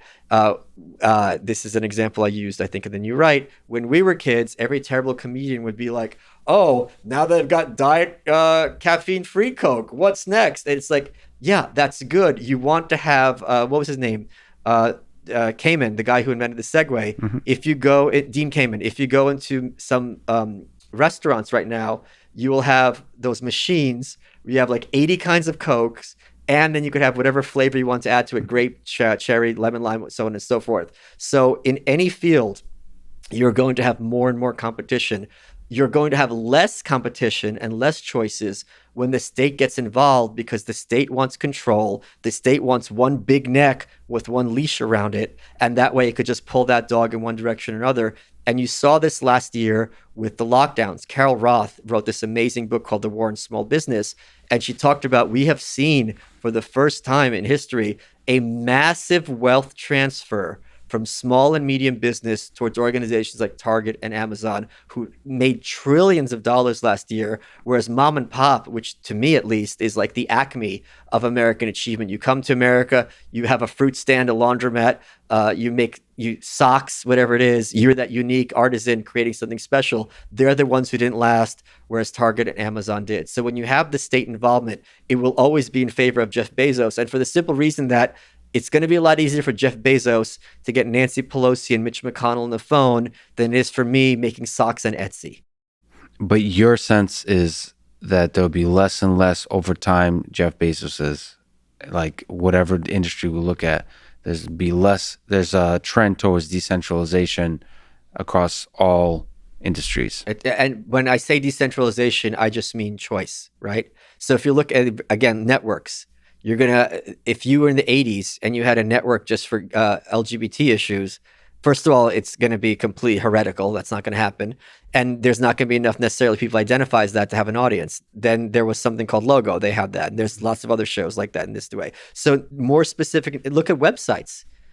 I'm positive that you and I, if we wanted to look up breeding guinea pigs, would find thousands of websites about different breeds and all this other stuff. 20 years ago, 30 years ago, like you're going to have 2 books. Yeah. And they're not going to be dynamic as these new breeds are developed. So at the same time, following on your argument, it does seem easier to move and immigrate from state to state within the United States and to other countries. Do you think that's a form of freedom that embodies anarchism, where you can resist the force of state by choosing where you live? To some extent, but some of these boomers will go at me on Twitter if I'm going after the police or something and be like, if you don't like America, get out of here. And I tell them, freedom means I do what I want, not what you want. Freedom means I don't have to move. You don't have to move. Free speech is a good example. It doesn't mean I have to be on Twitter, right? Twitter has the right to ban me. But what I'm saying is, if I'm saying something and you don't like it, too bad. You're the one who has to accommodate me, because I have a right to do what I want with my person as long as I'm being peaceful. So I guess I'm trying to get to the difference between the state and what you would naturally want in anarchy, which is like a security company. Sure. All of those things, they will, as they become successful, start looking more and more like the state, because you get to elect, you give them money, I got you. They have leaders. Yeah. Like, what's the difference between a government and a very successful service provider in anarchism? This gets a little confused in America, because big companies necessarily are hand in hand with the government, ended up in bed with them. The answer to this question is a long, complicated one, and thankfully it's all in the Anarchist Handbook. There was an essay by Murray Rothbard, who Dave Smith this is the essay that converted Dave Smith. So maybe it's not as good as it could have been otherwise, called Anatomy of the State. Yeah. And Murray Rothbard points out that state is the only agency in a country which gets its goods through force. The state is the only agency that is not a producer, but inherently a parasite, because it does not get its money voluntarily, but through taxation and by imposing its values on a country. That is what makes a state uniquely different from, let's suppose, an Amazon or a Barnes & Noble or a Target. Jeff Bezos does not have the authority or the moral legitimacy to get an army and go into somebody's house, whereas Andrew Cuomo or Ron DeSantis, Donald Trump, and Barack Obama certainly do. But is it possible that to reframe, so Jeff Bezos does, if he hires a security force, right? Also, is it possible to reframe taxation as a form of payment? Like if it was done much better, if you could pay this collective that we call government in ways where you could pay for things that you care for, your money would be much more directly contributing to the things you care for. If you care for a service like healthcare, you would be able to buy essentially insurance from the government. Why am I buying insurance from the government as opposed to insurance from an insurance company? What do you perceive as the difference between a tax and a price? Do you see the difference? Yes, I know on the surface level. I'm trying to get deeply to say there's a lot of similarities. But what I'm saying is there's one essential difference, which is taxes are imposed on you and you have no choice. Here's an example. My book, Ego and Hubris, my biography, it goes for $500 on eBay. Someone paid for it, some crazy person. Mm-hmm. So people were showing me that it's on Amazon for $3,000, something like that. Mm-hmm. You could put $1 million for it. You could charge whatever price you want. The question is someone paying that $3,000 for it? Is someone paying that $1 million for it? And if it's actually the buyer who establishes the price, because the seller can put any price tag he wants, $80 trillion, but unless someone's paying that amount and clearing the market, that price has literally no real meaning, right? It's not an indicator of value or worth or market price. Right. Taxation, on the other hand, is by fiat. I can decide it's fair that you, Lex, have to pay 40% and Joe has to pay 45%. Joe and Lex are in no position to be like, this price is too high. That not only is that money set just completely out of their hands, it's for people who are employees, it's taken out of their paychecks before they even see it. Yeah. So they don't even have the choice to be like, you know what? I agree that the government has the right to pay taxation. Here's my check for 40%. It's going on. It's a completely different paradigm than you are when you're paying for price. So the government provides a lot of services in the current system. Right, but there's no service the government provides that would not be provided better, more efficiently, and with more choices in a market. Well, that's a hypothesis. No, that's very likely. No, that's not. I can demonstrate it to you very easily. I love it when you get flustered. This is what people like. It's so cute. The robot. Don't make me put on the hat again. The robot has the fire, the smoke coming out of his ears. What is price?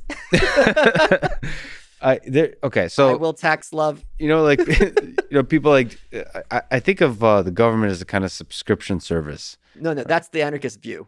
The anarchist view of private security would be a subscription service. So that's exactly correct. But everyone hates when you sign up to a gym and then you realize in the contract it's very difficult to cancel that membership, and then they up the price. I mean, there's a lot of unpleasant things with a subscription service that then you can elect to go to another subscription service. Sure.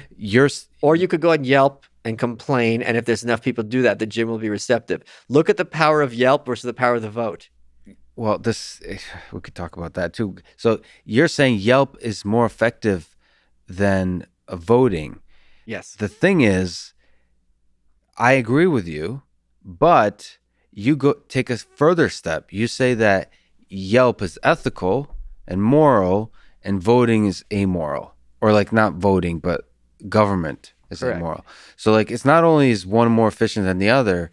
You're saying like, because I would say government sucks at doing what it does, and has gotten a lot better at it, and I believe it can keep getting better as it gets smaller and leverages companies more and more. But you're saying no, government is fundamentally, as an idea, gets in the way of companies that should be doing those things anyway. Correct. I just think that companies, when you take away government, will start looking like government. Just because something looks like something does not mean it's the same. If someone puts out a yarmulke and tefillin and they go to shul, they're not Jewish. Right. The basic objection you have with government, because you can leave. Like I apologize that this is that stupid Twitter cliche statement. Okay, sure. But your opposition to this idea of leaving the United States is that it's a lot of effort. It's too much friction. That's not the option. The opposition is, in the introduction to the book, I say anarchism can be summed up in one sentence: you do not speak for me. Everything else is application. So the claim that somebody I've never met or who I voted against, let's say, I hate Donald Trump, I despise him, I want Hillary Clinton to be president. Too bad Trump's your president. But that's not what I want. Yeah. The idea that this person can come on me and make any claims onto 1 second of my time, as opposed to trying to persuade me, that is something that I, an anarchist, regard as inherently evil and nonsensical. But to operate large organizations, like you see this with cryptocurrency, there's governance.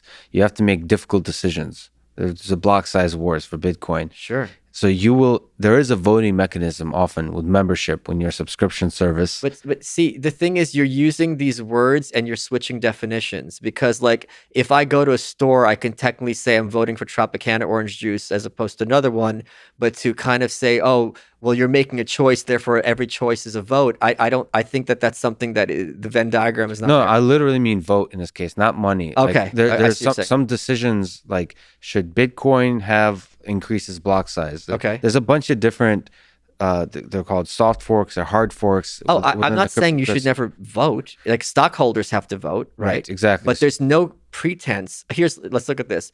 If you want to build robots, right, you would sit down with the company. You guys would be like, we should do this kind of robot. We should do this kind of robot. The stockholders would have a vote, or the board, in proportion to their investment in the firm. Mm-hmm. Me, who knows nothing about robots, I am the idea that I'm in a position to walk in and be like, this is what you should do, is crazy and bizarre and wrong because I'm not in an informed position. So what democracy does is it forces people who run businesses well to run businesses poorly by people who don't know how to run businesses at all. That's one of the many concerns. But you're saying that's the fundamental property of the state.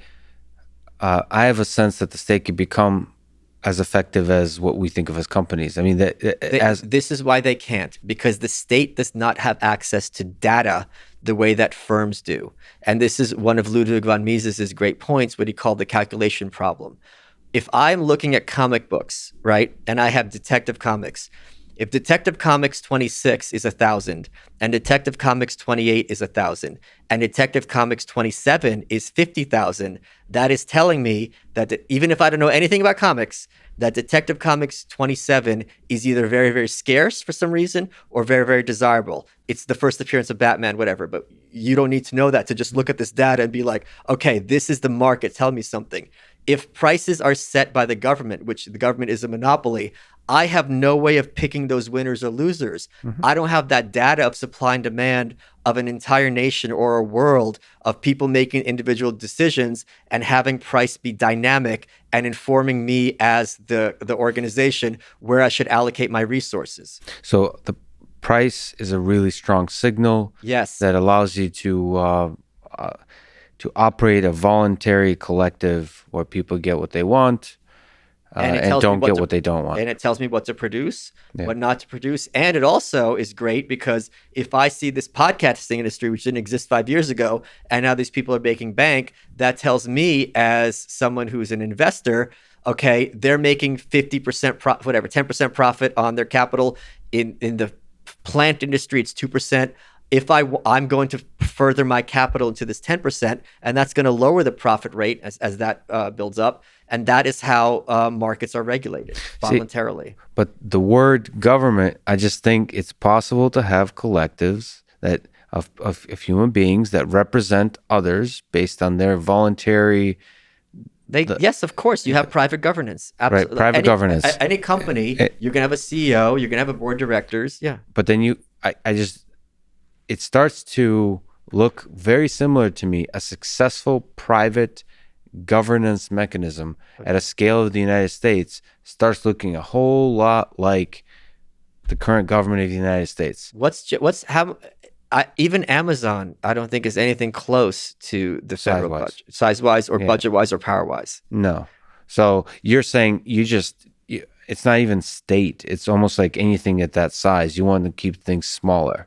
And markets are not going to combine to that level of the state because Jeff Bezos will never be in a position to tell everyone in America, I'm going to take 40% of your money before you even see it. That to me is actually unclear. We don't know that to be true, that Google or Amazon can't grow to the size. If you take away the U.S. government, I'm not so sure that Amazon can't grow to the size of the U.S. government. Okay, so worst case scenario is we're back where we started, right? That's not worst case scenario. But the concern is that Google is going to be the federal government? That's not the concern. I'm saying like this is what it looks like when Google is the federal government. It's not it's like to me the U.S. government is our best attempt so far to have large scale representation of people's interests. It really sucks, but it's our best attempt so far. And the question is how to improve it. Like if you take away the U.S. government, I'm trying to see how do we improve on that level, that scale of representation of people's interests. Let me give you one example that people could wrap their heads around very easily. I'm against government police monopoly. I'm for private security, right? You don't have to be an anarchist to understand this. Can everyone agree, or at least as a hypothesis, everyone can wrap their heads around, here's a big concern, 911, right? I've heard this 911 call, it's very chilling. There's a kid in a closet, his family's being murdered outside, right? He has to call 911, he's whispering. It's horrifying to hear. There's no reason why the number I call for my family's being murdered is the same number I call for the fire department, is the same number I call for an ambulance. What if instead it operated like Uber? You had buttons on your phone. If there's a real emergency, like someone's gun fires, someone's being killed, you press this, and it sends, instead of the one police district, whatever company is nearby, you have a bunch of them, and they're the ones who are going to come to your house to save you. People can wrap their heads around that very easily. That is one very clear way to go from having a government security monopoly towards having a more free enterprise system. So when you apply that to pretty much anything, it doesn't become that complicated of an alternative. So what I would, you're going to criticize this, but I believe the government, it's like the parenting thing we talked about earlier. Okay. I think it creates a safe space I'm for safe spaces, so I'm not going to laugh at you about that. No, I want people to be safe. but for a safe space for entrepreneurship. So I believe that good government. Hold on a second. Give me a second. Give me a second. with this. Sure. I'm sorry. Yeah. You're right. I'm sorry. I think government gives a opportunity for companies to outcompete it. Yes.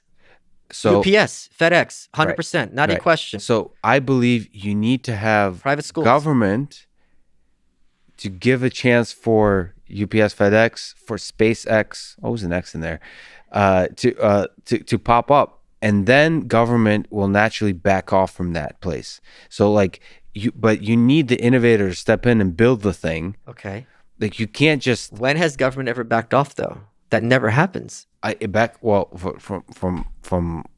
FedEx and UPS, from SpaceX, from Amazon. Wait, hold on. The U.S. Postal Service still competes with FedEx and UPS. So here's the other thing. Not nearly. But they still exist. And the point is, they're dying. But UPS and FedEx are taxed. So not only are they paying for their own company, they're paying for this competitor. This is the essential difference. Right. Imagine if you didn't have UPS. The federal government, no post office. So you had FedEx, you have DHL, you have U.S. Postal Service, and many others.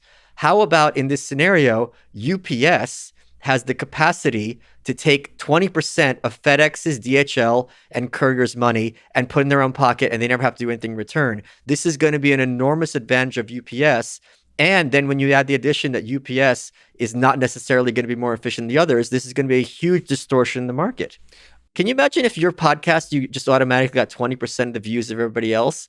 I mean, would there be any incentive for you to be great? Or you could just sit in your laurels and do whatever you want, even more than now? It's hard to imagine more than now. That's because you're a robot and lack imagination. I think there just has to be, of course you can do it completely without government, but government... That's all I need to hear. Okay, that's all I need to hear. Show's over. Show's over. Of course you can do without government. The question is, that safety net that's needed for entrepreneurship, that's needed for... I'm sorry to say, but I have a sense that there needs to be a bit of a safety net for freedom. I'm much more comfortable with saying you need a safety net for freedom than you need one for entrepreneurs. The beauty of markets is with your startup. If you have a startup and it completely fails, the only person who's screwed is you and your investors. Mm-hmm. If I'm a government and I make a startup, the entire society fails, like the Iraq War, right? If I have this cockamamie plan, everyone else doesn't have a choice. They are both funding it and sometimes even drafted or forced into it, right? The safety net, getting back to the early anarchists, one of the things that I admire about them, the anarcho-communists, the old school left anarchists, is people don't remember what context they were in. They were in context without a welfare state. They're immigrating in huge numbers from Eastern Europe. You could go to the Tenement Museum in New York, people like 12 to a room. Kids are working in factories, or if they're either working in factories or they have to starve. It's not like their parents didn't love them. It's that the parents didn't have birth control, which was a felony. And they also were in a position to put food on the table for their kids because they're uneducated and the jobs are paying nothing. So you could understand why Emma Goldman, Alexander Berkman, Proudhon, and all these other figures were like, this is untenable. We see Carnegie with 80,000 mansions, whereas this lady whose husband died at age 30, who's never been to high school or even junior high school, has 10 kids. How's she going to put food on the table? It's not going to happen. You can understand why they would be like, all right, we need to seize this money and distribute it around the people. That makes a lot of sense. In a contemporary context where food is much cheaper, where shelter to some extent is more available, when medical care, we're so oblivious to how bad things were that we see things are bad now, so we assume that they were better than in some context. They were much, much worse there in many contexts. So if you're going to make an argument for government, for me, the strongest argument is like food stamps or like free lunches for children, because I agree that would be very inefficient and it's going to probably make them obese because you're going to have Nabisco lobbying to make sure that if you're going to have this protein, you're not going to give the kids an Oreo, aren't you? These kids are poor. You want them to have some pleasure, and that's going to have deleterious effects. But if the choice is an inefficient government program and mass starvation, that is one where, as an anarchist, I could easily see making the argument for that one. Even though I think very clearly private charity would be more efficient and distribute it more effectively. But at that point, I don't really care about efficiency. If you're throwing out food to make sure these kids get fed, I don't care. So would engagement in military conflict be one of the biggest negative things about the state to you? Yeah, of course. War is the state at its worst. So if we take away war, or make it defensive instead of aggressive. Yeah. Wouldn't that be a huge step forward? If war instead of regarded, this is what drives me crazy. We're taught as kids in school that war is a last resort. And I agree with that. And yet when you look at the corporate press, war is always the first response. And these people do not talk about what war means. They'll show examples during the Bush years of soldiers coming home in caskets, which already is an unacceptable price in many cases for me. But they don't even pretend to care about the people overseas whose countries we've ransacked and lives we've ruined. And it's just like, well, what are you going to do? Not ransack those countries? So that war to me is the state at its worst. See, I think that there's value from small government that doesn't engage in wars. I do think that the kind of collectives that you imagine functioning well would look like the best version of government that I imagine. So great. What a great endorsement. Well, I see them as the same. Okay, fine. I think a lot of it is just terminology. I have no problem saying that I'm using the word anarchism incorrectly and to go for what you want. I have no problem with that or anything, really. Because like I said, life is beautiful. But nevertheless, you wrote the essay, Why I'm not going to vote this time or ever. Yeah. I think is why I won't vote this year or any other year. Or any year. And the basic idea... I hope you do a better job reading it than you just read that title. I guess you'll take as many takes as necessary. I'll read it in Russian and then pay somebody to translate it. This isn't even Russian at all. He just make up words. Where'd you find this guy? You get what you pay for. Yeah, exactly. This is Anarchy. This is what you wanted. Like your basic summary is, let me see. If pressed, the simplest explanation I have for refusing to vote is this. I don't vote for the same exact reasons that I don't take communion. No matter how admirable he is or how much I agree with him, the Pope isn't the steward over my soul, nor is any president the leader of my life. This does not make me ignorant or evil any more than not being a Christian makes me ignorant or evil. If I need representation, I will hire the most qualified person to do so. Yeah. Isn't voting our current best developed way of hiring the most qualified person to represent you on some things? No, because if I have a lawyer and the lawyer screws up, I can fire him. If I vote for someone, I don't get who I want. I get for who my neighbors want. So that makes no sense. But representation means I want you to speak for me. Whereas voting is like, I kind of want you, but I'll take what I can get. And I'm going to take what I could get regardless. So what's the point? What in governance, again, that's what Bitcoin is. You want to be represented in deciding what to do, but Wait, Bitcoin isn't picking a person. They're not picking a president of Bitcoin. Right. They're picking an idea. Yeah, it's more like a referendum. Right. And to me, a referendum is much more coherent and defensible than it is voting for representative. Because if I'm voting for Joe Biden, I'm saying this person speaks for me for abortion, taxation, environmental policy, immigration, war, right? The odds that unless you're a complete NPC, that this one person will speak for you for everything and will deliver what he promised and has the power to deliver what he promised is not true. Whereas if I have Brexit, if I say I want Britain to remain part of the European Union, this is a yes or no question, that makes a lot more sense to me. Yeah. But even that is not pure democracy, because going back to the idea of the circulation of the elites, which James Burnham talked about, Pareto and Mosca and all them, you're still going to have someone telling you what you can and can't vote for and how these questions are framed. So, in contradiction to what the left anarchists said, some element of hierarchy is always going to be inevitable.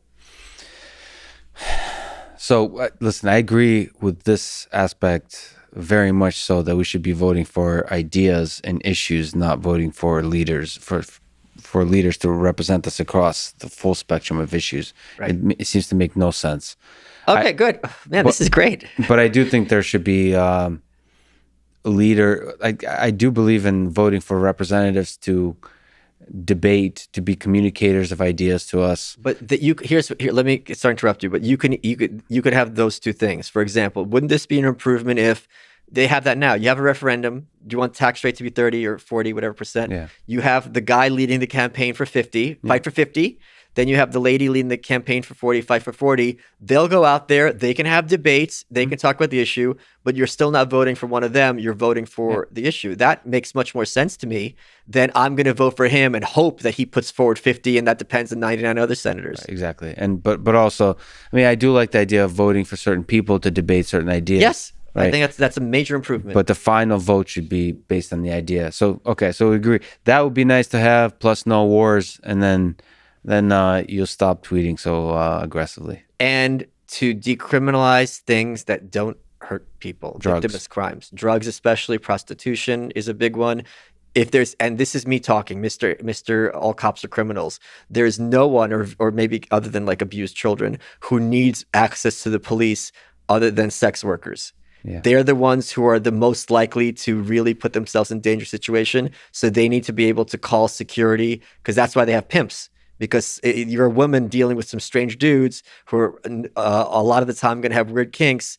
You want to be able to be sure, even if you don't approve of prostitution, think it's horrible, that she's not going to be raped and murdered and have no consequences. And if you're going to say, oh, well, she's a prostitute, she can't be raped, just think for a second. If you're agreeing to sleep with somebody and then he starts choking you and beating the crap out of you and saying it's a dom situation, that is clearly beyond the pale assault. And the same thing with drugs, Yes. Heroin, cocaine, crack. The people that need help the most are the ones who are addicted to those drugs. But even the ones who need punishment, let's suppose you think drug dealers should be in jail, right? It is very hard for me to say that someone who sells cocaine should be treated or in the same building as someone who rapes children or is a murderer. These are not similar types of evil, even if you believe that drug dealer is an evil person. Yeah, I have... I mean, there's an essay in there called by Alexander Berkman, who is Emma Goldman's partner in crime, on prisons and crime. And this is leftism at its best, forgetting the person who's forgotten. And the fact that we have the world's largest prison population, the fact that so many people are just like, oh, you commit a crime, just put them in jail, throw away the key. At the very least, if you want to be totally immoral about it, it's expensive. And second of all, the concept that all criminals should be locked in a room together in these kind of largely inhuman conditions, and that's going to help people, I don't think that that's the ideal mechanism. Yeah, I tend to believe, I usually don't speak so negatively about politicians, but I do think that politicians have done more evil in the war on drugs than did the people that are supposed to be the criminals in this picture. And I'll give you another example of how this is the anarchist critique of power. Hunter Biden, and I'm not making fun of him, I'm not taking shots at him. He had an article in the New Yorker where he talks about when he was in LA, he was buying crack and there was a misunderstanding, or like he left the crack pipe in the Hertz car and then blah, blah, there's an issue. He's admitting to a felony in writing to a reporter, and I'm sure this was within the statute of limitations. There was no possibility he was going to have consequences. Kamala Harris, who was a cop, talked about when she was in college, she was smoking weed. And it's like, I don't begrudge you guys smoking your crack or smoking your weed, but for other people who are poor or maybe just had the short end of the stick, this is years of their life being destroyed. At the very least, even an arrest is a traumatic situation. Yeah. If you have a weed or cocaine or crack, you're arrested. That's really going to screw up. It's going to do a number on you being locked up. So to have that double standard to me is completely unacceptable. And that has nothing to do with Republican or Democrat. George W. Bush was a cokehead back in the day. He talks about overcoming his addiction, and I'm glad that he did. More power to him. but just to have this kind of, it's just really kind of disturbing to me. And this is my anarchist brain, like how prevalent drug use is in college. There's that, I think it was a joke on South Park, like there's a time and a place to try drugs, and that's called college, where people experiment. But all those college kids, which are going to become next generation's elite, don't really have that worry that if they get caught, then anything's going to happen to them. But that kid in the street who did not have that good upbringing, even if he's a piece of crap, like he's not going to have a different punishment. I think that's just really at its base un-American. So in contrast to Tolstoy, let me ask you about Emma Goldman. You wrote that if anarchism believed in rulers, then Emma Goldman would be the undisputed queen. Yes. What ideas define her flavor of anarchism, would you say? Emma was really an old school radical. She was a radical among radicals. I don't know what ideas, what would the ideas to find her was anarchism, obviously. There's the violence. I mean, she was more open to the idea of violent opposition versus somebody like Tolstoy. Oh, sure, for sure. So basically, Emma and Alexander Berkman, their mentor was someone named Johann Most. And Johann Most was a very early free speech, not very early, but he was a free speech concern because he published a pamphlet in Europe that was translated in the States about how to build dynamite. Because his idea was, all right, you have this oppressive government, this oppressive police force that use batons and bullets against us. The only way for us as the working class to level the playing field is through dynamite, and here's how you build it. So the question is, all right, is this something that could be allowed to be legal now that you're allowing the layman to, in his own house, build bombs? So Johann Most, basically they had a big parting of ways, because when Alexander Berkman tried to assassinate Frick, Johann said, no, this is not something I'm for. And in fact, they thought with this assassination, this failed assassination, this would be the thing that fired off the revolution, because you had this strike, the Pinkertons involved, Pinkertons getting killed, strikers are getting killed. This is what Marx predicted. They're going to light the spark and everything's going to come falling down. He ends up going to jail for 13 years instead. Alexander Berkman does. And then Goldman and Berkman had a big issue because when Leon Salgaz killed McKinley in 1901, it's kind of humorous in retrospect. He gets arrested and they're like, why'd you kill the president? He goes, I was radicalized by Emma Goldman. And she's like, oh, damn it. So she's on the run. She's like, I don't even know this guy. Yeah. And she made the point about, like, why is it worse than the president being killed than somebody else? We're all equal. And you would think if you're against capitalism, against the ruling class, this would be your first target. Mm-hmm. But Berkman, who went to jail, who was tried to assassinate someone, he had said, McKinley, this is your villain. He's just a party hack. He's like a symptom of the times. This is foolish. And Goldman disagreed with him. She thought it wasn't necessarily justified, but it may have done something that was defensible. So the three of them, had their differences on the use of violence.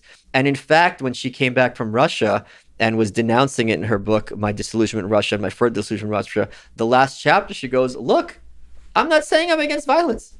When there's the revolution comes, we're going to have to use force. She goes, but it's not the force of the state against the working class, against the masses. This is exactly what we're opposed to. This is a complete obscenity to our principles. So that was interesting. The fact that she was her periodical Mother Earth was a clearinghouse for many prominent, ideas of the day that weren't anarchists, but were certainly radical. So she was and also she was like tiny. She was like 5'1". Mm-hmm. So to have this little woman who was so feisty, and talk back to Lenin. She took on Lenin, Woodrow Wilson, J. Edgar Hoover was the one who deported her. Someone who and the thing is, you have to be careful, because I think just like war, it's very easy to glamorize violence and to regard it as something admirable and heroic, like you're fighting for the cause. But if you take it out of the romanticism, you're killing someone who had kids. You are, killing someone with a family. If you're gonna shoot someone, they're probably gonna retaliate twice as hard. Violence sings its own song, and this is a very dangerous road you're going down. So you really need to be careful about what you're preaching here. And she kind of had this mixed feelings about it, but that is certainly not Emma Goldman at her best. Emma Goldman at her best was about the ultimate freedom of the individual, of caring about people who are desperately poor, who despised the corporate idea that we all had to be made into cookie cutters and be interchangeable and all have to start work at the same time, and basically our entire lives slave for a corporation that have nothing to show for it while they get wealthy, and you have no opportunity for either productive work or creative work. So that, I think, the valorization of kind of the lowest of the low is something I find very admirable. There's a quote of hers, which I think, even for those of us who are, for property rights, is left anarchism at its best, where she goes, "Go and ask for work. If they don't give you work, ask for bread. If they don't give you bread, take bread." So the idea that, like, if you're that poor and you're honestly trying to work and work isn't available and you steal food to keep alive, that you shouldn't feel guilt about it. I don't know that I would disagree with that. I think that there's something to be said at that point where it's just like, if property rights come between that and mass starvation, it's going to be very hard for anyone to make the case for property rights. Now, my argument is, when you have free enterprise, food becomes so plentiful that now obesity is an issue. But at the time, she did not, of course, have that data to, access. Is there somebody you left out from the book that you thought about leaving in? Like some interesting figures? Yeah, there's a couple. So Chomsky would have been one, of course, because he's he's probably the biggest anarchist, one of the biggest anarchist thinkers in contemporary times. I was on the fence about Herbert Spencer because he's not an anarchist. Chris Williamson's reading the chapter for the book. He coined the term survival of the fittest, and the chapter is called "The Right to Ignore the State," from his book Social Statics. It was deleted from later editions, but people found it and reprinted it. Mm-hmm. I'm Randolph Bourne. He was an early progressive. He was the only one, or one of the very few, fighting against entering the Great War. And he had an essay called "War is the Health of the State," mm-hmm. which is basically about how states love war because it gives them an excuse to increase their power. And it's very hard to argue against increasing state power in a time of war. But since he was not himself an anarchist and there was plenty anti-war in there already, right, I didn't include him, but those would be the ones. Is there some people that you think the public would be surprised to learn that they are, at least in part, anarchists? Like I saw that Howard Zinn is supposedly an anarchist.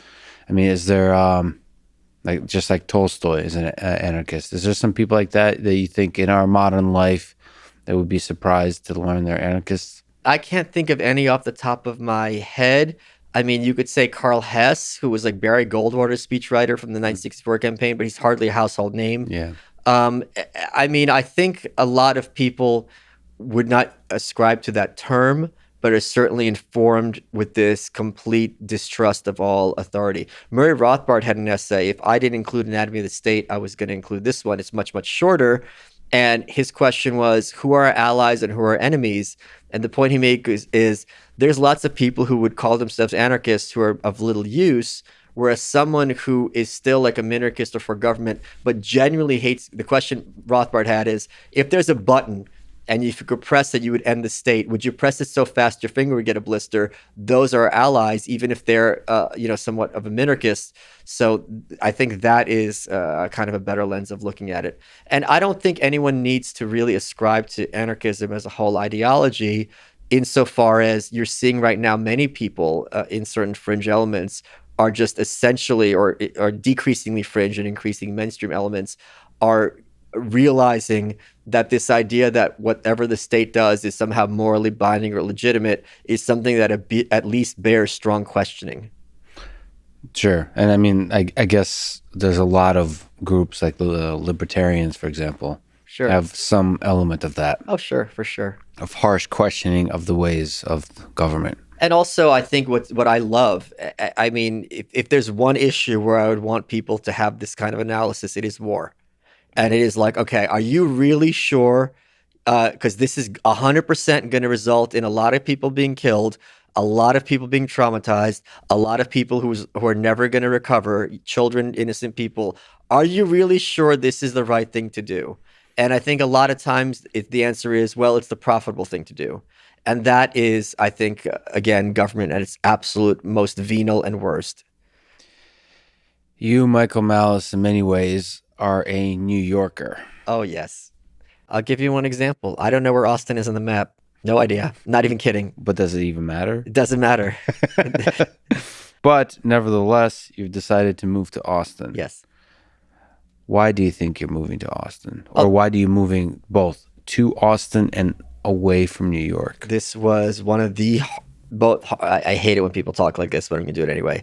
This was one of the hardest and easiest decisions of my life. It was hard because I've lived in New York since I was 2. Other than college, it's the only home I've known. I know it intimately.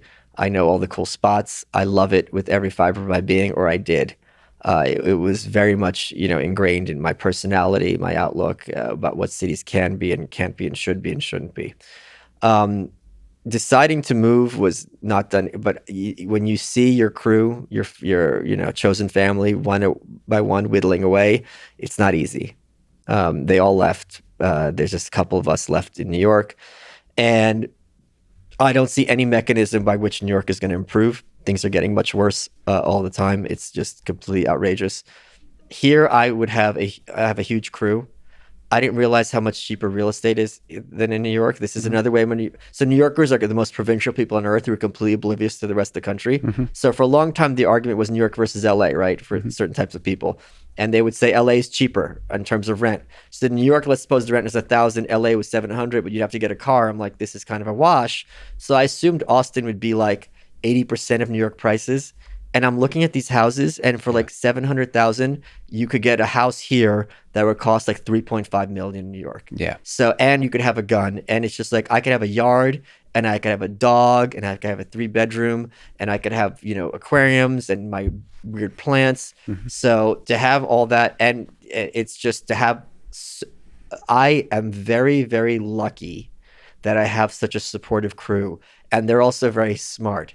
Because they sat me down and they said, whatever excuse you have not to move here, we are going to make sure that doesn't count. So my buddy Matt said, because I have a huge library, he goes, I will go to your house and I will pack every single book you own myself, so you can get that as an excuse out of the way. I don't know how to drive, neither does Ulku.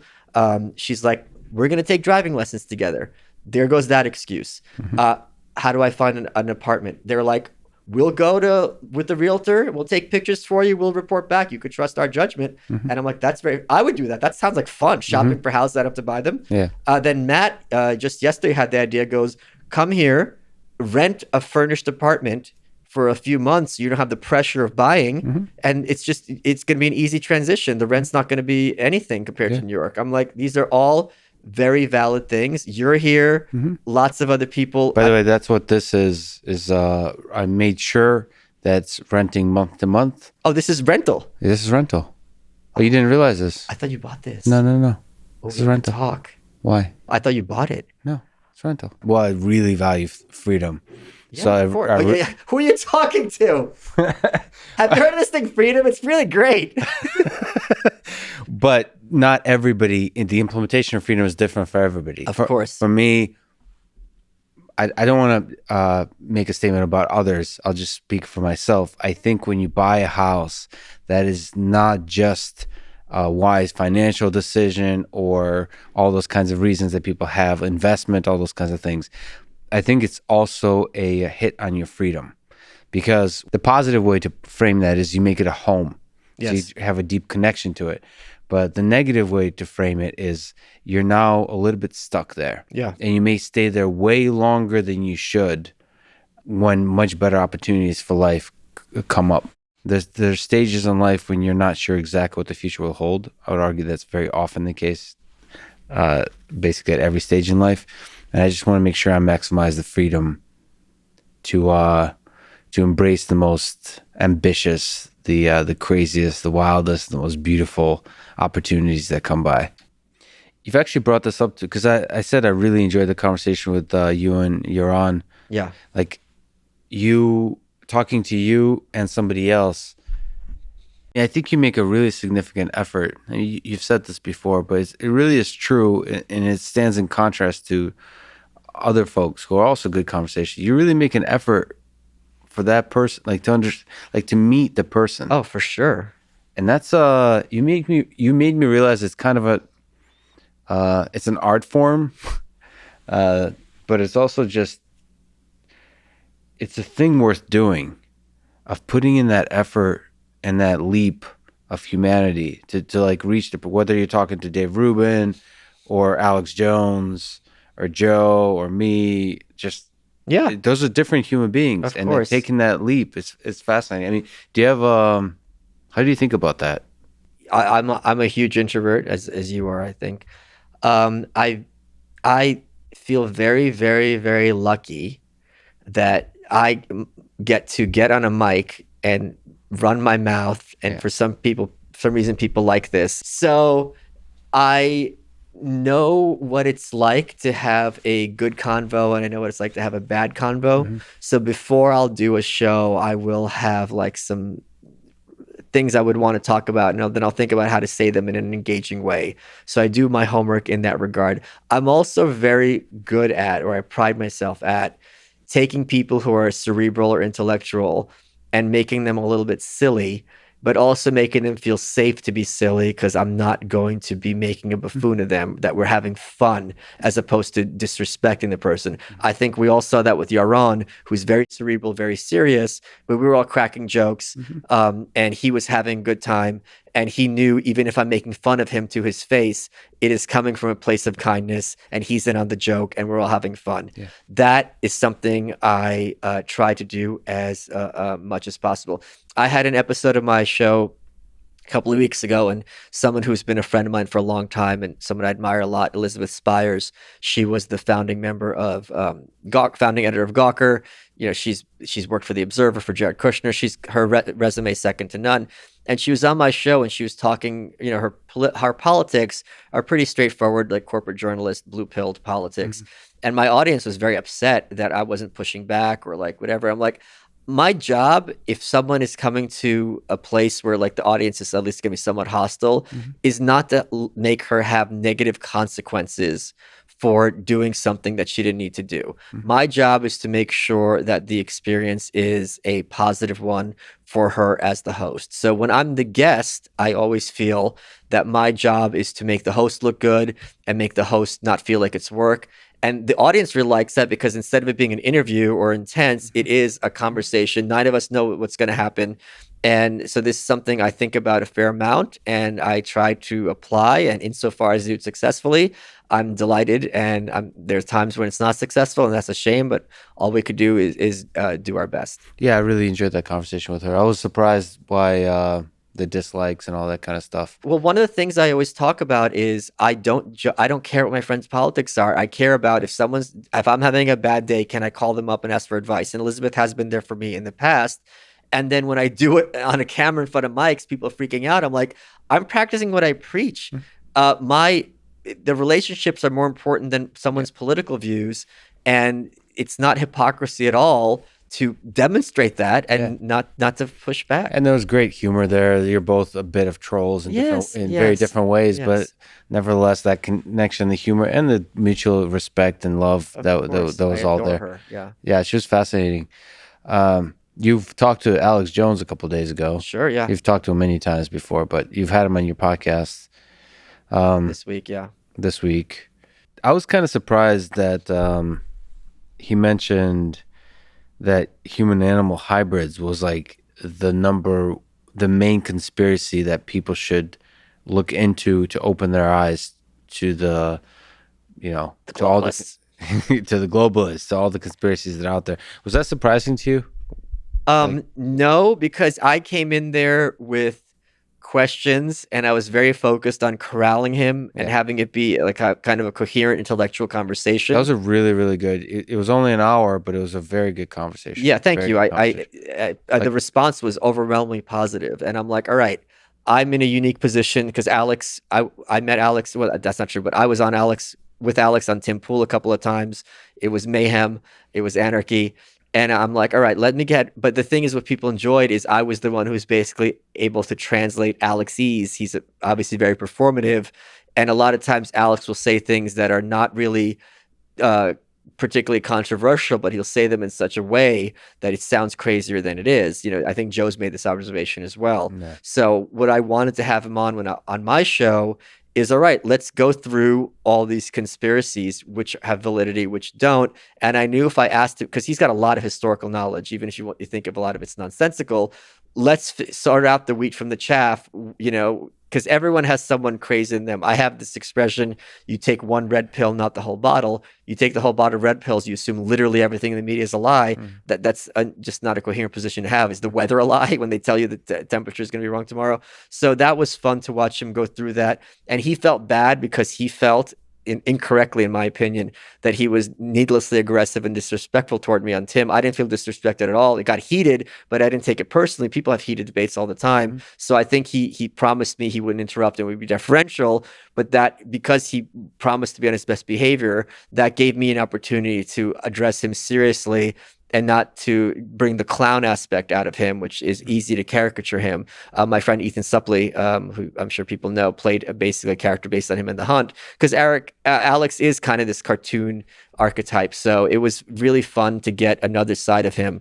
And also it's just fun being on his show, just him being bombastic and just trying to be the calm voice of reason. And for once, the trickster was Apollo.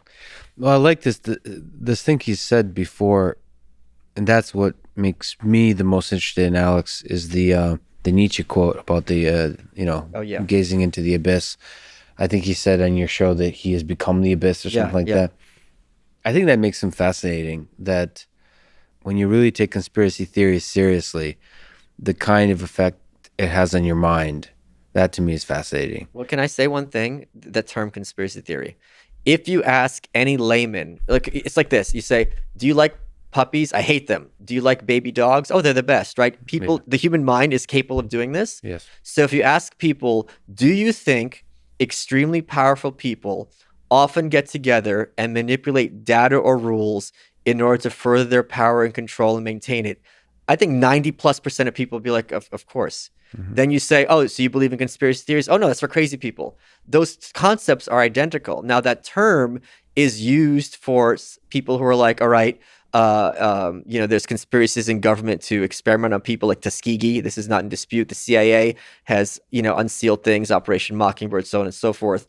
And at the same time, conspiracy theory applies to people who say 9/11 never happened and those were holograms. Now, it's the same word for both, but these are not at all equal truth claims, and they do not at all have equal evidence to them. But it's very useful for powerful people to have that term in the zeitgeist, because then I don't have to explain or defend. It's like, only lunatics are going to look further on this. Do you really want to be a lunatic, kid? And that takes care of the issue. I unfortunately, the same problem applies with language, applies to a lot of other 100%. That's the nature of language, yeah.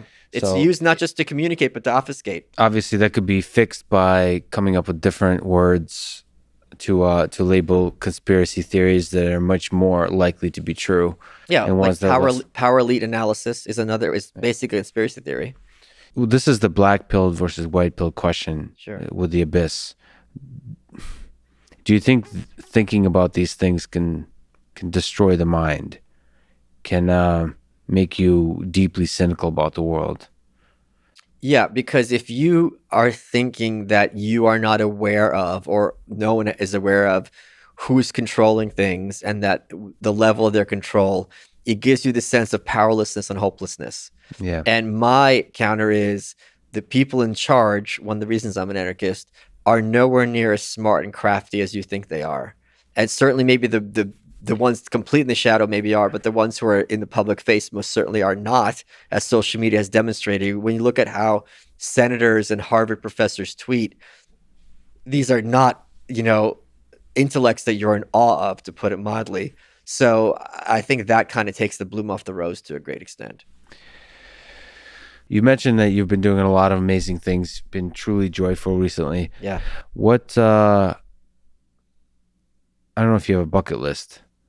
Is there items on the bucket list you haven't done yet? Or are you pretty much satisfied and happy?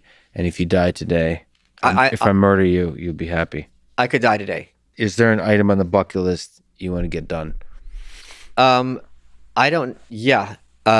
Deep sea submersible. That would be number one on a bucket list.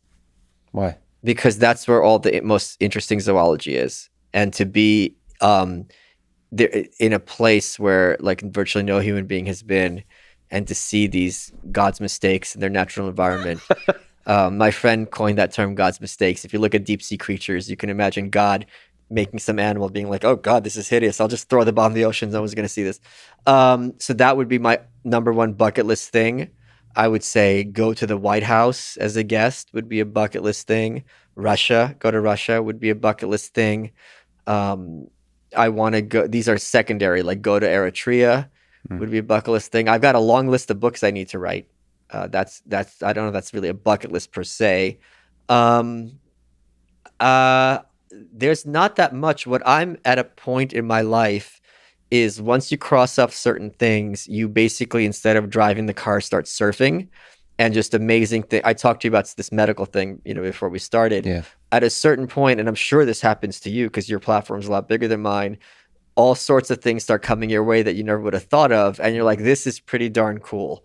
So and that's happening at an escalating rate. Like I'm at a point now where I get stopped every day by people. So that's going to be a weird thing for me to get adjusted to. Without exception, everyone who has ever stopped me on the street has been cool. Mm-hmm. And it's been a pleasant experience. There was one exception at an event where someone was genuinely on the spectrum and they didn't understand like distance and you don't touch people but that's as bad as it got. So that is something that's going to be weird for me to have to deal with over the next couple of years, but it's the price you pay, and it's hardly a small price when people come up to you and say you've made my life better. But it's just weird when you go and like I was at the gym and then someone tweets like, did I see you at the gym just now? It's kind of weird, and I'm sure it's the same for you when you're walking around and you don't think about it, but people know who you are and you don't know who they are, that you're being watched. Even though it's not malevolent, it's still just you don't get prepared for that. Michael, there will be two really big names that wanted to do this podcast, will do this podcast, that I considered to do episode 200 with. But then I realized, why the hell talk to somebody famous when I could talk to somebody I love that nobody knows or cares for? You just hit a random number generator. Yeah, I listed all the Russians I know and who's the easiest to get. Who's the most desperate for camera time? He's got a shitty book out. We can talk about that for 5 minutes. This garbage cut and paste that he did. Yeah. And it turned out okay, I think. Slightly above average. Michael, I love you. You're an incredible human being. It's an honor that you would talk to me and you'll be my friend. Thanks so much for doing this. The respect that I got when you asked me to be the guest for the anniversary episode was similar to the respect when my two friends, Josh and Zoe, they were going to get married at City Hall, and they said, we want someone to witness it. They ask you. So it's one thing when people tell you they like you and respect you, which I had growing up. It's another thing when they show it. And this is something that I do not take lightly, and I hope no one takes lightly. And if someone does right by you and shows you respect, going back to kind of taking out for dinner, thank them. Buy them a candy bar. Buy them a soda. Do something to show that you don't take it for granted, because I think what you and I both want to do is increase human kindness as much as possible. And I'm going to look at the camera. Be kind to yourself, because a lot of you deserve it. До свидания. До свидания. Thanks for listening to this conversation with Michael Malice. And thank you to Gala Games, Indeed, BetterHelp, and Masterclass. Check them out in the description to support this podcast. And now, let me leave you with some words from Jack Kerouac that perhaps begins to explain the nature of and the reasons for my friendship with Mr. Michael Malice. The only people for me are the mad ones, the ones who are mad to live, mad to talk, mad to be saved, desirous of everything at the same time, the ones who never yawn or say a commonplace thing, but burn, like fabulous yellow Roman candles exploding like spiders across the stars, and in the middle, you see the blue center light pop, and everybody goes, ah. Thank you for listening, and hope to see you next time.